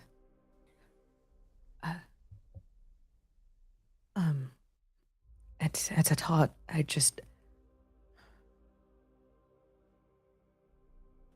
He looks unassuming, but he's powerful. I have no doubt that he is stronger than he seems. I have no doubt he's stronger than me. But right now, and I'm sure someone's got a better idea, do nothing, get nothing. And it looks like he's the one in control of the keys of this here. Well, he says it's a maze, but if you can't get out, it's just a jail cell with extra walls. All right. Unless someone else has a better, more tricksy plan, I feel like it's a start. When you ask if anyone has a better plan, Basu's just like slowly trying to climb a wall really badly. Like stepping on Clippy. Make me an athletics check. Yeah, you got Oh it. no. I'm It's a just natural 20. imagining. Let's go! 20. Fucking wild. Fuck your walls, he's out. Back-to-back entries in the Chronicle. One was a natural silly. 1. The other one was a natural 20. Yeah. We love that shit. It's supposed to be a joke, and you made me roll this on you. I was gonna say, like, I just imagine you like skittering like 2-3 feet up and then sliding down and Yeah. repeating the process. But no, you like Mario and Chainlink, my guy, you fucking conquered it. The arms come out. Love it. You climb, Oh god. and you climb. And like you're pretty sure, like you're about 2 seconds from feeling like you've got this. You come to what looks like maybe a little bit of snow immediately above. Like there's clearly some sort of ceiling, right? And you start like pushing through, and Marcus, you see a little hand push from the ground and then start climbing out as Basu has climbed out of the ground and right next to you. Oh, fuck this place. You know, Shit. boss, so this reminds me of a place in Avernus. There was this maze like this, and we always thought there was a way to get out when we got thrown in there. But they put these giant ghosts in this maze, and every time you go through one door, you come out another end of the same goddamn maze. We used to call it the pack place because they pack you in tight.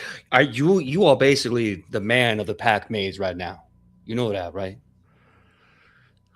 Listen, I've never been to another plane before. I spent literally my whole life learning the physics of my material plane. I am outside of my element. I'm terrified and I'm cold. Yeah. What are you looking at, Pluck, or whatever your name is? And with that, Marcus is gonna go, I guess this is my time. And he points and goes, listen here, Pac-Man. I have a game for you, and it ain't this making my friend go up one way and come out the other, because that business is gonna get old real fast. Marcus, Yes, Leo.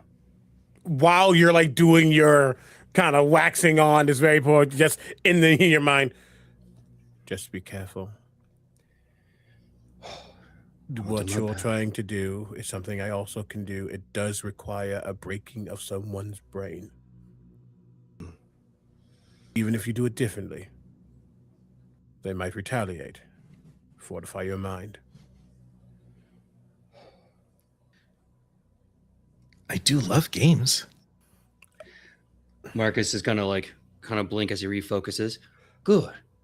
So here's the game. We sit in a circle. We don't fight the circle. We ain't even gotta fight each other. All we gotta do is allow ourselves to tell the truth. First person that don't answer, or first person that, I don't know, maybe lie, they have to do what the other person says. Oh, I played a game like this once. The other guy lost pretty bad. I think he's still somewhere in here. Yeah, no, that don't surprise me none. But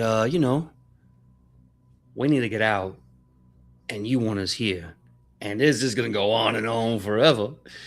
And we're going. I think we need to get a little something going. Might as well have some fun. Oh, I like Agreed? that. Cool. And as he says that, they're in the snow. Just there is a line that is drawn in a circle in the snow around the both of you. As that happens, you go, oh my goodness, Marcus, you absolute moron. Let's do this. Okay. He's going to raise his hands up and he's going to place him down the ground. The first time he has ever actually cast a paladin spell in his life.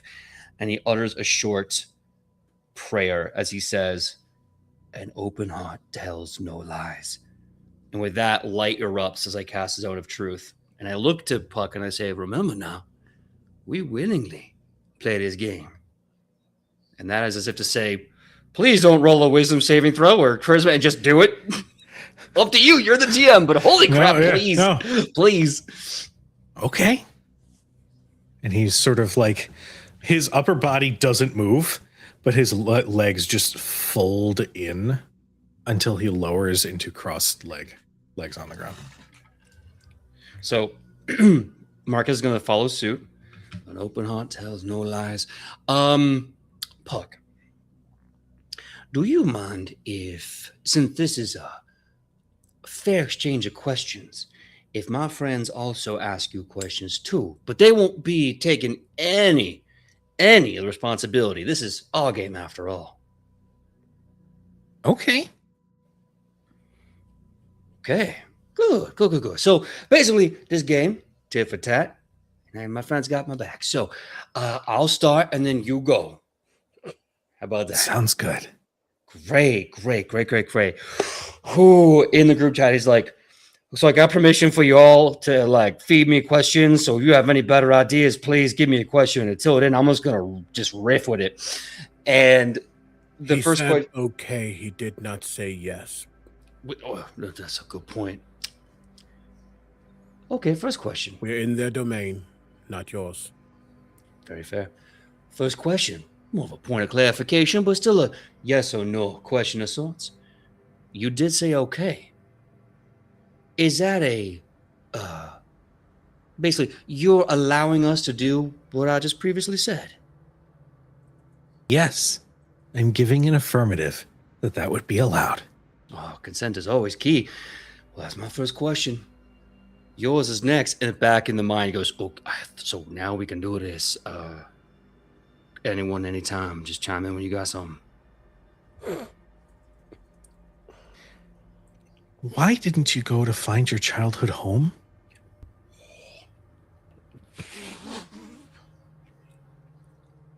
I looked for it. There's no saying sometimes you can't go back home. Sometimes it vanishes, sometimes it changes, sometimes you change too much. I tried. How's the green awning? By the time I finally got out of hell, it wasn't there anymore. At least not in any way anyone could help me find. Do your best. And then you just gotta accept it. Okay. Your turn.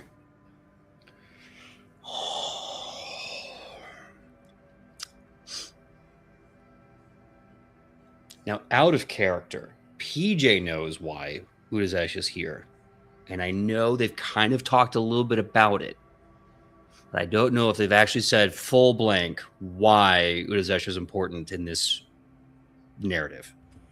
Okay. I think the only person who knows that right now is Leo because he was watching the sequence. He hasn't told y'all yet.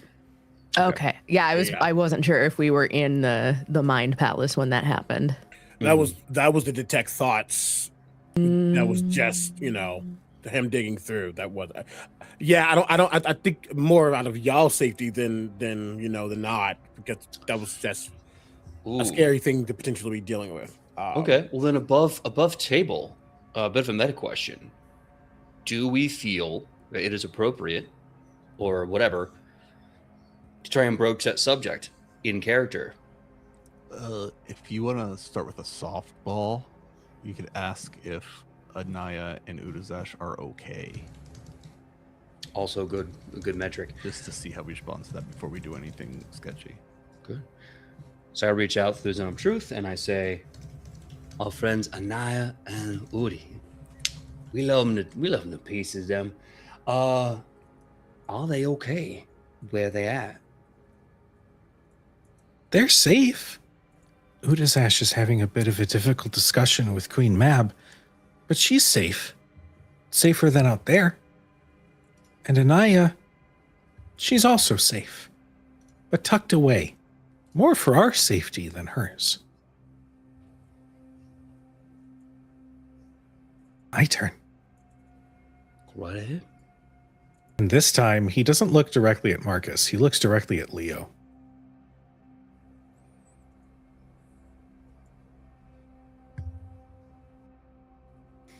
How do I want to word this? I'm just going to apologize in advance and begin to shrink.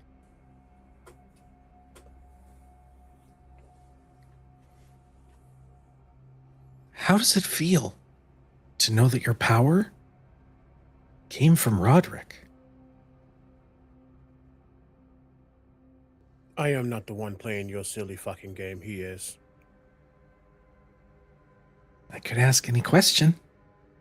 But you are not guaranteed an answer from anyone but him.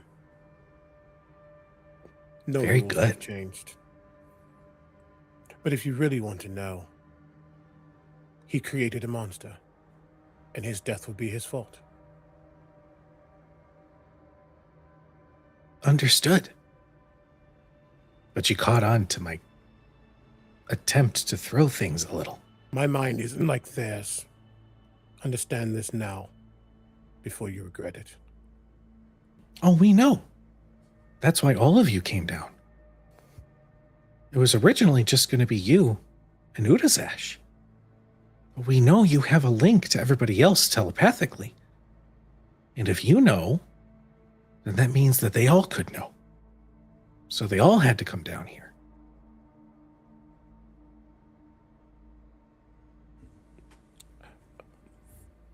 Leo doesn't show like strength much. It's not his vibe. He's not the braggadocious. He's not the I'm gonna huff up and try to look more powerful. He is just refusing to play the mental games here. And he understands that obviously part of his actions have led to this. But it doesn't mean that games get to be played because of it. So he has heard the rules. He is standing right next to Winifred and Basu. Each time Basu tried to climb back up, he just kind of mentally pulls him back. Oh, but he is letting Marcus take control here. Obviously, Winnie as well if she wants to, because she's more. I think he thinks she's more comfortable doing that than he is for sure.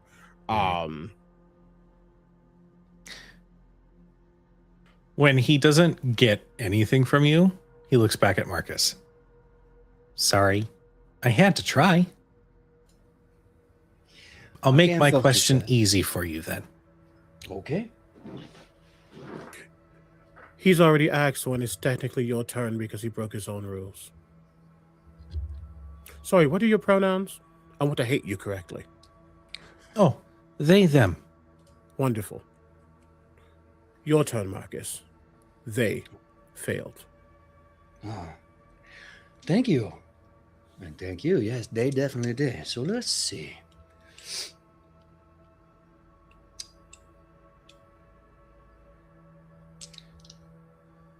what can we do to get out of here and hopefully in good graces? Well, if you mean to get out of here, holding on to your memory is very important. So the longer you stay in the maze, the worse it tends to get. The maze itself starts eating the memories from your past until you just wander.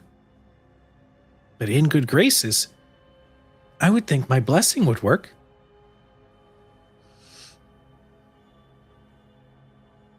Okay. Well, that is very good to know. And I believe that means that you have a question.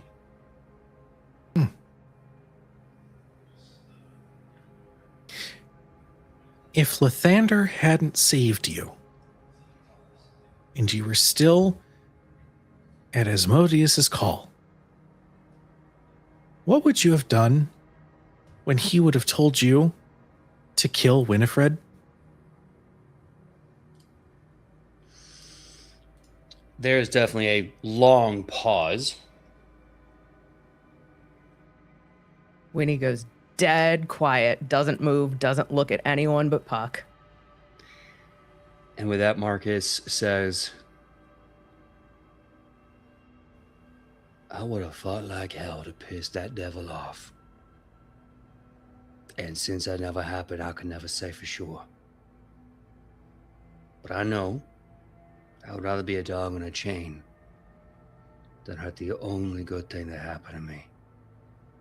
Believe that. Okay. Your turn. Okay. So, we gotta get in your good graces. Now, how can we get your blessing, get in your good graces, and all of us leave without being forced to stay here? Hearty and whole. Well, you're on the right track. I do love games. And I would think if you can beat me at the game, I'd say that was a win. So, figure out how to beat me.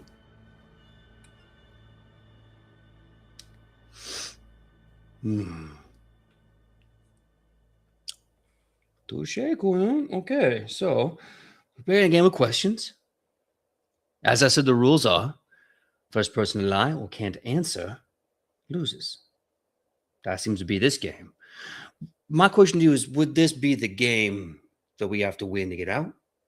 Or is there another one you have in mind? Technically, you already asked a question. So now it's my turn. Oh, you are correct. It is your turn.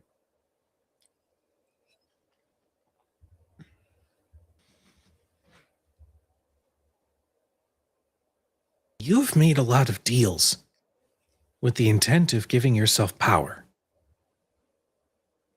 Your most recent one possibly has granted you the most power you've ever had, considering it's just yours.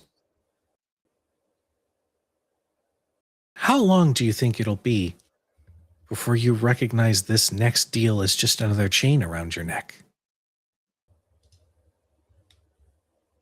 A chain that you willingly accepted.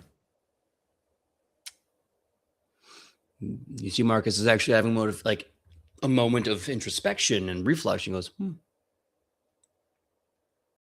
You know, that's a good question. I don't know how long it's going to take.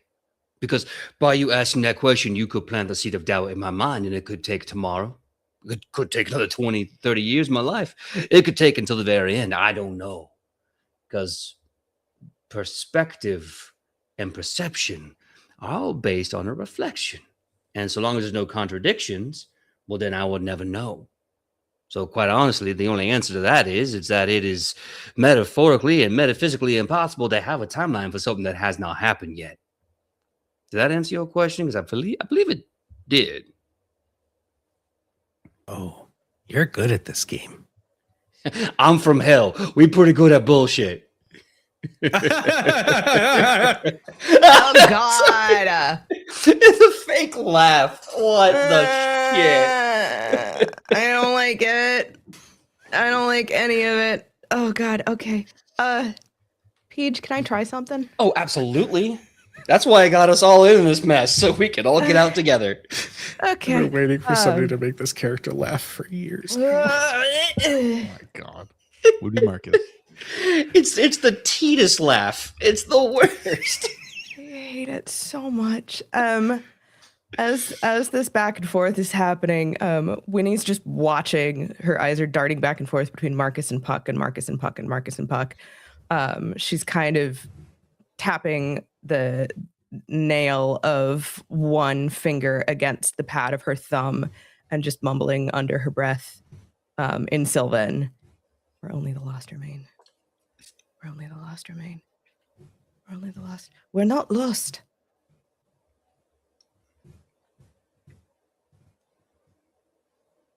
Hmm? This maze. It is made for those who are lost, and only the lost remain. We are not lost. We have our path. We know our path. We know the path that we need to take. It may be roundabout and it may be strange, but it is our path and we are aware of it. Being lost and being sidetracked are two very different things, wouldn't you say so, Master Goodfellow? That smile grows. Right on the money. You're gonna see Marcus point to Winnie, go like, "You are so beautiful. I love you." And he's gonna turn over to Goodfellow and be like, "And last I checked, that wasn't really an answer, was it?" No, it wasn't. And the walls slowly start to sink back into the ground. I suppose this means you all get my blessing. I would just ask, even though it's probably going to happen anyway, if you could maybe try to ease what Mab's or Titania's punishments will be for me. But I suppose it's kind of out of your jurisdiction.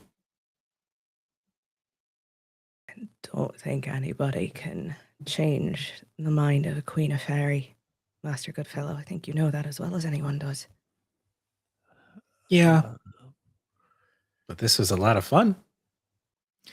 And Winnie does a shockingly smooth court bow. This was not fun at all. This is literally not. Luther does the same. And then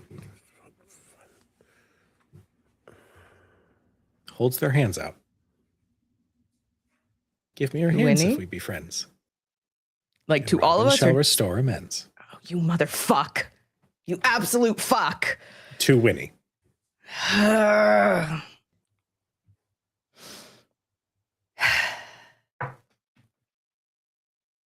When he takes his hands, it's only polite. He bows low. And then let's go. And you start watching as from the ground up, the marionette pieces and the fleshy bits start to decay. And he looks down. Oh, well, seems like she's already made the decision. Well, hopefully I'll see you in my next body. Be safe. And you watch as that wave just like overtakes his whole form and he crumbles into a bit of dust and branches and leaves. Oh, wait, I have a question. Oh, shit. Now that the walls are down, what do we see? Well,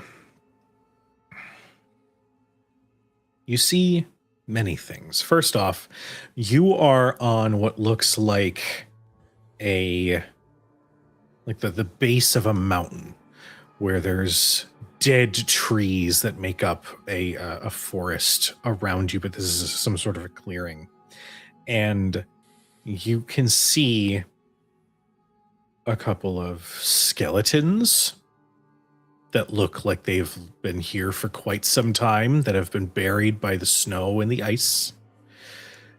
You can see in the distance there is a grand, large, dead tree whose branches extend out, but instead of where you would see leaves in a living tree, this has this sort of permanent shock of ice in one particular direction, almost like the tree is permanently windswept, and those shards continue up. It's almost like whenever you look at art of Yggdrasil, like the tree that just extends up and dwarfs the horizon. It's a tree of that same size. And you can see these large, long pieces of ice that make up the canopy. You know, that would be the finest seat in the house if Mab was to pick anywhere to hold court.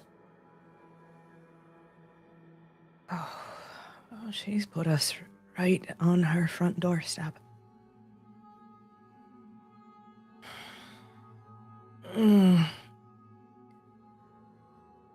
Wonderful, wonderful, wonderful.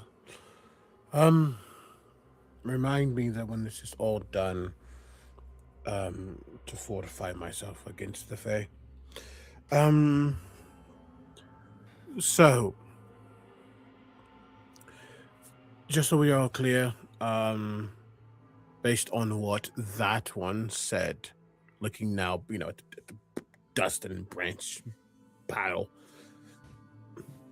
there are things that were found out that until we have Utuzash back, I am not at liberty to say. Not a secret, just I think the rules of this land is dictating to hold that information off for just a bit. It might make Utazash's fate worse.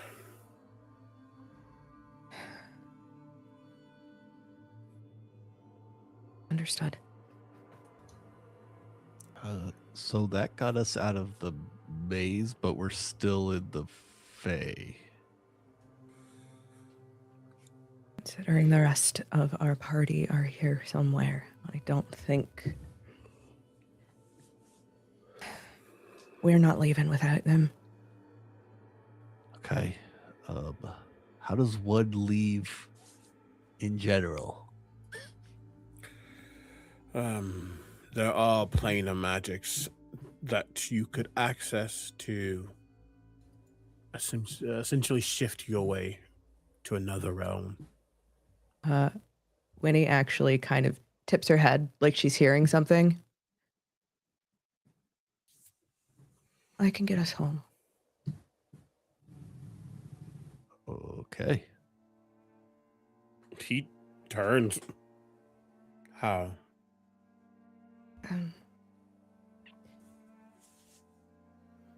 She's going to call her pact blade.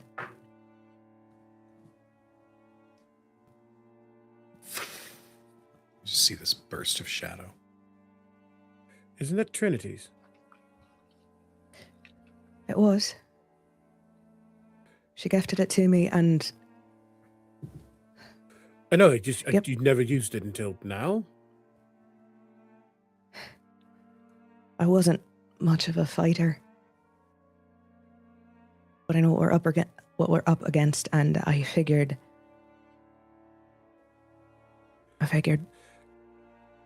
best to have what we can. But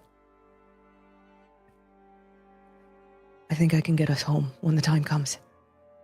We have the teleportation circle that you were working on at the Bastion, right? We do.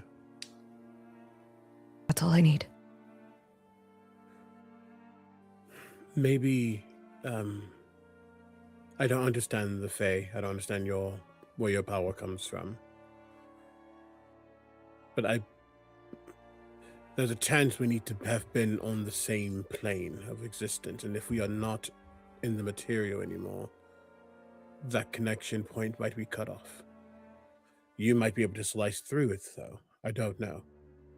I was going to offer that myself, but I think the fact that we're on another plane shifts that capability. Just above table. Winnie has plane shift now. And yes, good, cool. He only has not only, but he has teleportation circle. He thinks you're talking about teleportation circle. Winnie smiles. I understand that. I think from what I was gifted, as long as I know where the circle is, I can take us there. I think for a moment he like floats back like maybe 2 feet. It's not to get away from Winnie, it's to be able to see Winnie fully. She's wearing something that looks almost like armor. And there's almost a cowl, a collar around her neck that has little cutouts of raven feathers draped around her shoulders. He looks at her fully. Then his eyes clearly flick to Marcus.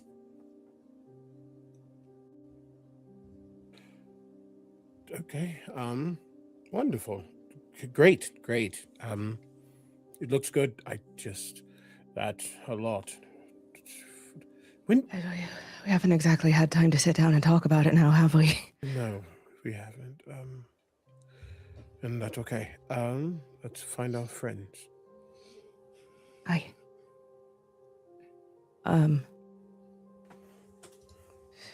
Winnie'll nod her head towards the big fuck off tree with the icicles. Although as the party moves forward, she's gonna grab Marcus's hand and like turn him to look at her. You love me?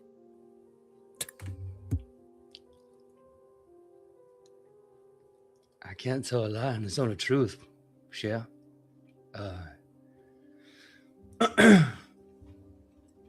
I do. I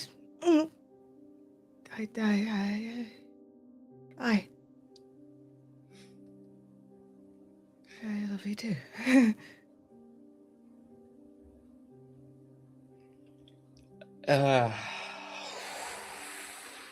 I want to shout. I want to make so much noise, but we're not in the place for that. Oh, we know. All right. And then he's going to just take you by the face and kiss you immediately. There's shock for a second. She goes with it. It's fine. And then we've got shit to do. Yeah. Done. Reset. Well, all right then. I'm glad we agree on that. We both love each other. Whew. Whew. Okay. Stop it, guys. You're gonna make Clippy cry. Oh, Clippy can figure it out. Oh, I don't know. I'm afraid he's gonna rust. I am not capable of experiencing the emotion known as cry. Gesture. Clippy mute. It was a joke.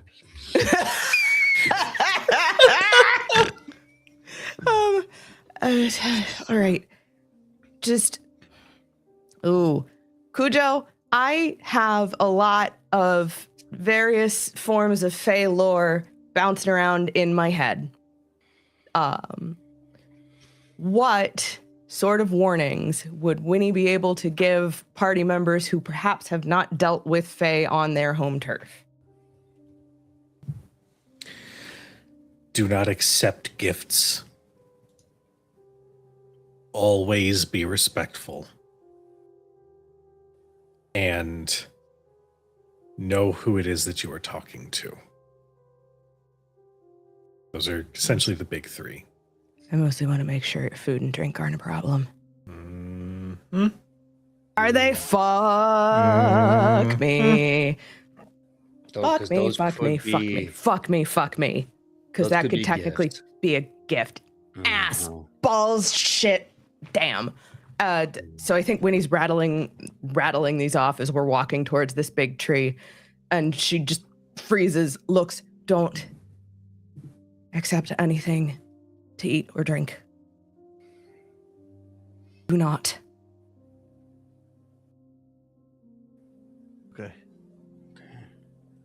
Simple. Treat it like a devil feast. Don't touch the table, don't sit in the chairs, don't eat the food. Got that.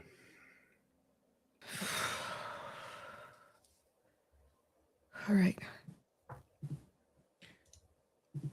You all continue. And at first, the travel you expect would be difficult. You're walking through what looks like a wasteland, a frozen tundra. But as you move, something is ushering you quicker. Your steps take you further. And before long, and I would say for those of you who would like to take a short rest, even though you did just take a long rest, this would qualify as a relaxed travel. You would come to sort of a ledge overlooking the base of this tree. And it is surrounded by what looks like stonework. Some sort of structure that existed here once upon a time before something broke it apart and the frozen nature of the Winter Court overtook it. There is this tall, broken archway that's similar to the tree, has these icicles that have formed from how impactful the breeze has been.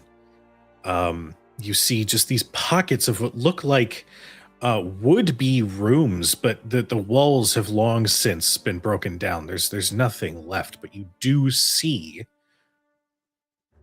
creatures. Not quite like enjoying a party or anything, but there's just a bustle of activity. And you can see some of them are near what look to be a door, a large door that leads into the trunk of this tree itself, that have sort of gathered as a sort of defense, while others have, they look to be purposeful in their movements, but you don't quite know what it is that they are doing. It's more like they've been instructed to literally just populate this area for the moment. And you are far enough away to make this assessment, and I leave it to you to tell me how you wish to approach this.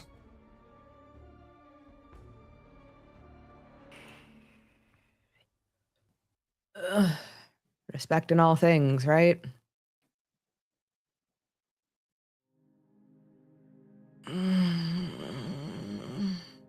He's gonna look at the others and looks vaguely apologetic. I think the things to remember for now, besides the food and drink, be respectful and be sure you know who you're talking to. And when he's gonna step forward to the, what is it? We've got the gate and then the door of the tree. Gate and then the door to the tree, which is, I want to say, like 100 or so feet back from that initial gate. What happens when we approach the gate? You see that there are two creatures that stand just in front of the gate. They're not giants, but they are quite large. These long-limbed, very lithe, icy white, almost bluish looking color to their skin. Somewhat humanoid features, but with a large hooked nose that kind of comes down almost in front of their mouth. There's this, I keep using the term shock, but it's honestly the only thing I could use to describe it. There's this shock of spindly hair that almost looks like bristles or something similar. Just they come to this points that sort of comb along their skull. And their long limbs, one of them holds what looks like a frozen spear of some kind, and the other one holds like a long, thin blade, almost like an epee sort of style blade. And as you approach, both of them just slowly look to each other and then slowly look back, and they crouch down low so that they can be within talking distance. You approach Queen Mab's domain. Are you guests in her honor? We come seek an audience with the Queen of Air and Darkness.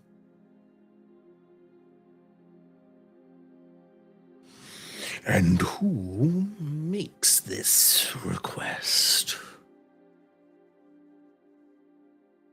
You can call me Winnie. Winnie. Sounds familiar. Their voice, it's like it hasn't spoken, so it hasn't had the chance to have a conversation, so it's almost excited to try out different dialects and voice and vocal tics.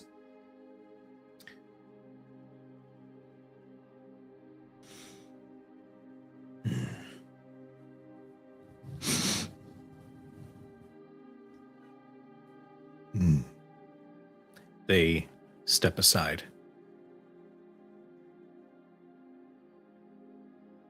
Please. Respectfully enter. Winnie bows, nods her head to the others, and in the telepathic bond as they move forward, you do not directly tell them your name either. You can tell them what they can call you, but if you are asked your name, you do not give it.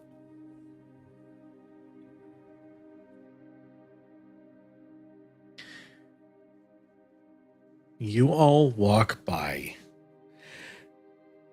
these smaller creatures, some resembling something of the twig blights that you had seen outside of Elturel. Others look to be of dwarven descent, but with a very deep, sort of sunken features in their face with bright, icy blue eyes. And as you are all walking, several of them will approach with what looks to be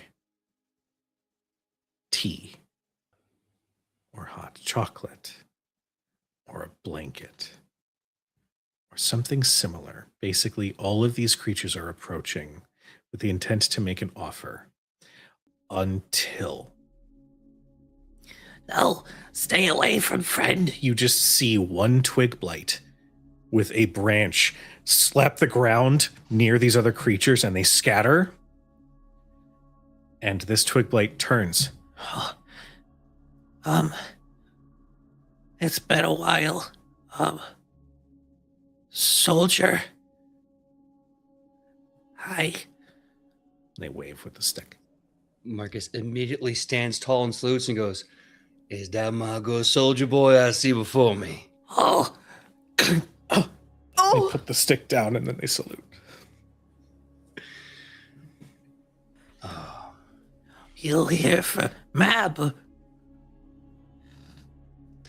We here for a lot of things, but we would appreciate an audience. Oh, well, your friend, very angry, but, come. And you see that they sort of gesture to follow quickly. And as they... Wait, Go ahead. you told us that we had to be sure of who we were talking to. I will roll for it, but passive insight is 23. The Fae are quite crafty, and if these little nightmare scenarios are any indication, it does not take much to do a little bit of a dive in your memory. You do identify that this twig blight in front of you is not who they say they are. Damn it. Hold up her hand. Wait. Now that's not very nice to borrow someone's face without permission. You watch as this twig blight shifts into what looks to be a child of maybe 10 years old, with that same pale skin, a sort of a coiffed red hair, and they wear like a simple plain tunic, and they say, I almost got you. Off with you. Oh, and you see they scamper off. I hate it here. Eh. I don't like it. I don't like it. I don't like it. In doing some research to just legitimize how Leo is feeling, I feel like not that they are like Mortal Kombat opposites, but where the Fae are chaotic and joyous and blah blah, the Illithid are logic and meticulous. This is an absolute nightmare for Leo. Not that he's scared, he feels so uncomfortable here. And he is just not. He's not with the games. I don't care if you child, you little shit, and you're in my way. You are so valid, bestie. Like even with Winnie being charming and capable, Leo, I'm sure you can sense that like there is a marked difference between the Winter Court and where Winnie grew up. There's a marked difference between the Winter Court, between the Summer Court, between spring, fall, what have you. Whoever the fuck is here, I don't know anymore. And she's smiling and she's got her like shoulders straight and she's walking with purpose, but you can see that like one corner of her mouth is a little bit tight.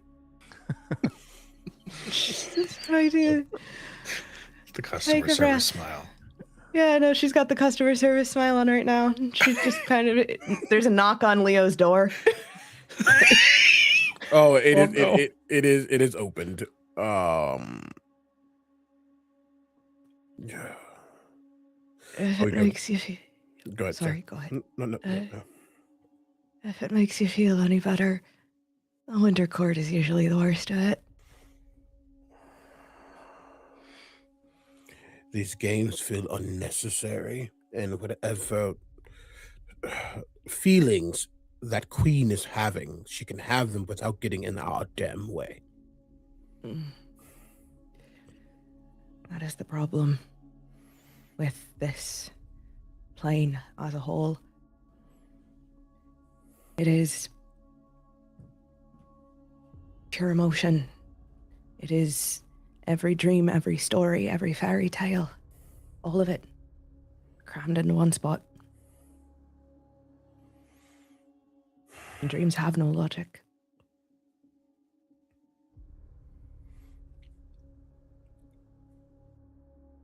You say something that makes Leo a little less restless,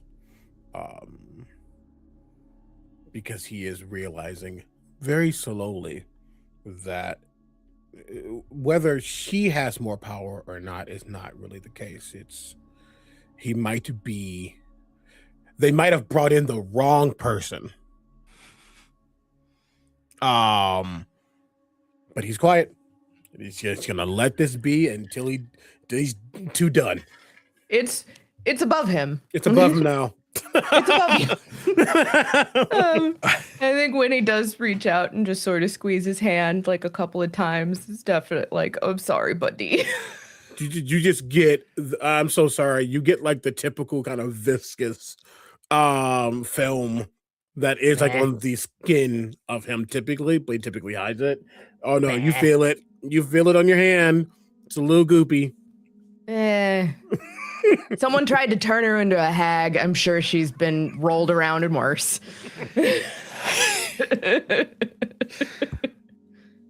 As you all make it to the large double doors where the largest collection of these creatures are watching you like a hawk. And as these doors slowly open, it is here that we're going to end tonight's episode. I love running fucked up Feywild shit. It's the best. It's so much fun. But to our incredible chat, real quick shout out to Dicey Decisions, to Classic Sam, NYGM, hi Sam, to Howdy Love Darlin, hi Meadow, to Majestic Goose Network, Gronk. Thank you all so much for trusting us with your community and with the raids. Welcome to Critic Chronicles. To all of our new follows, hi, welcome. We run multiple games. We're going to start running multiple games starting next week. Check us out on the socials on Critic Chronicles for other announcements and things. But before we wrap up tonight, we're going to go ahead and give the floor to our incredible cast. Let them know who you are, who you played, and where we can support you. Hey friends, again, my name is Omega Jones, also known as Critbart across all social media channels. My pronouns are he and they. I have been Leo, our resident Illithid Scion, and I'm stealing this from another group where we talk about how our characters are feeling at the end. Leo's not happy. Leo's over it. Leo is going to be so allergic to the Fae once this is all done. And it is one more point of, doesn't matter if you're Zariel or Archon or Queen Mab or one of the dead, you all suck. How about that? So yeah, atheism is not atheism. Just anger. Anger. But that's me. You can find me many places. Just look at my socials. And I will pass it over to Laura. Hi, hello, good evening, folks. You can call me Laura or Tutu or Laura Tutu. My pronouns are she, they. I have been your Haxblood, Feyborn, Celestial Warlock, Winifred Fethiak. Winnie is like semi over it, mostly because like there's a difference between coming home willingly and coming home unwillingly. And right now, she knows that there's a lot going on and a lot to handle, and this is just one more fucking thing in the way. She's a little peeved with the courts at the moment.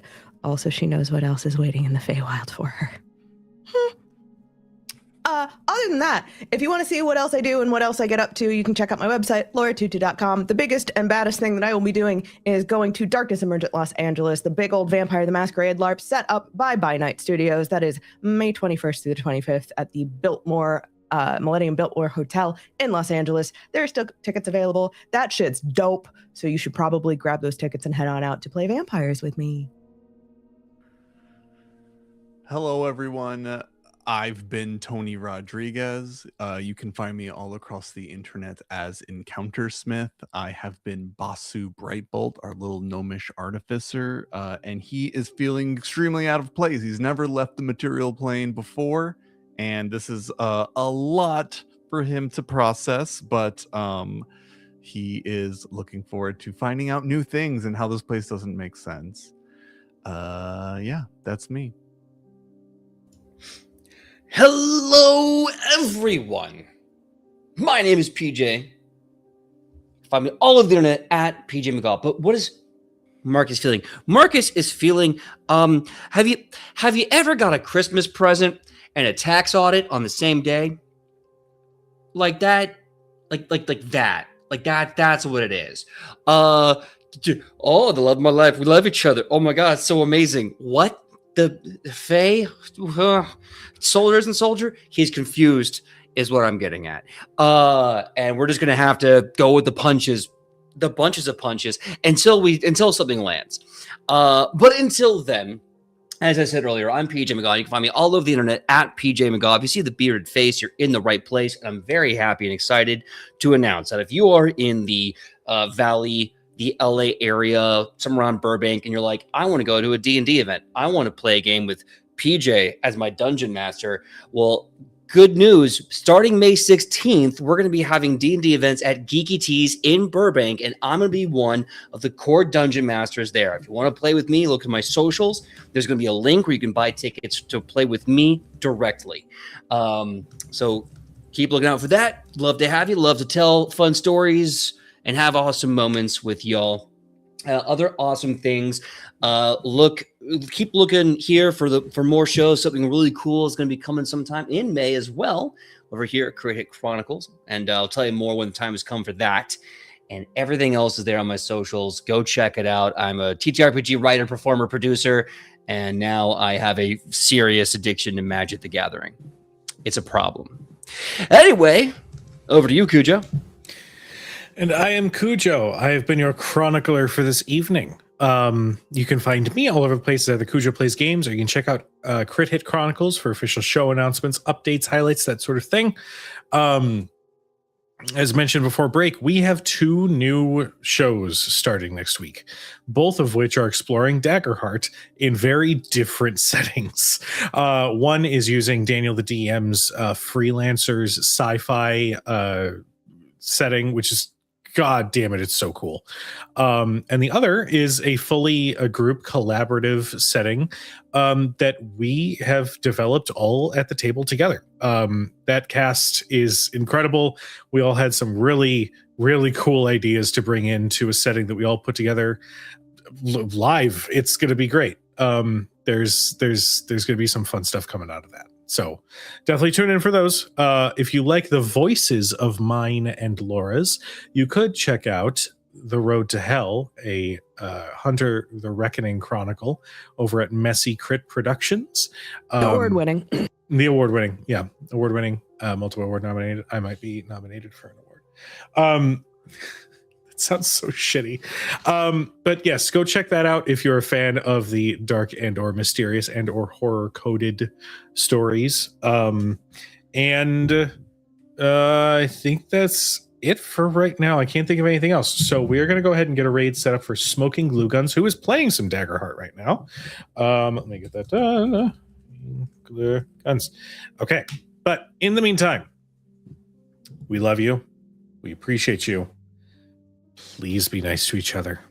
And we're going to see you guys next time. Good night, everybody. Be good. Make good trouble, kids.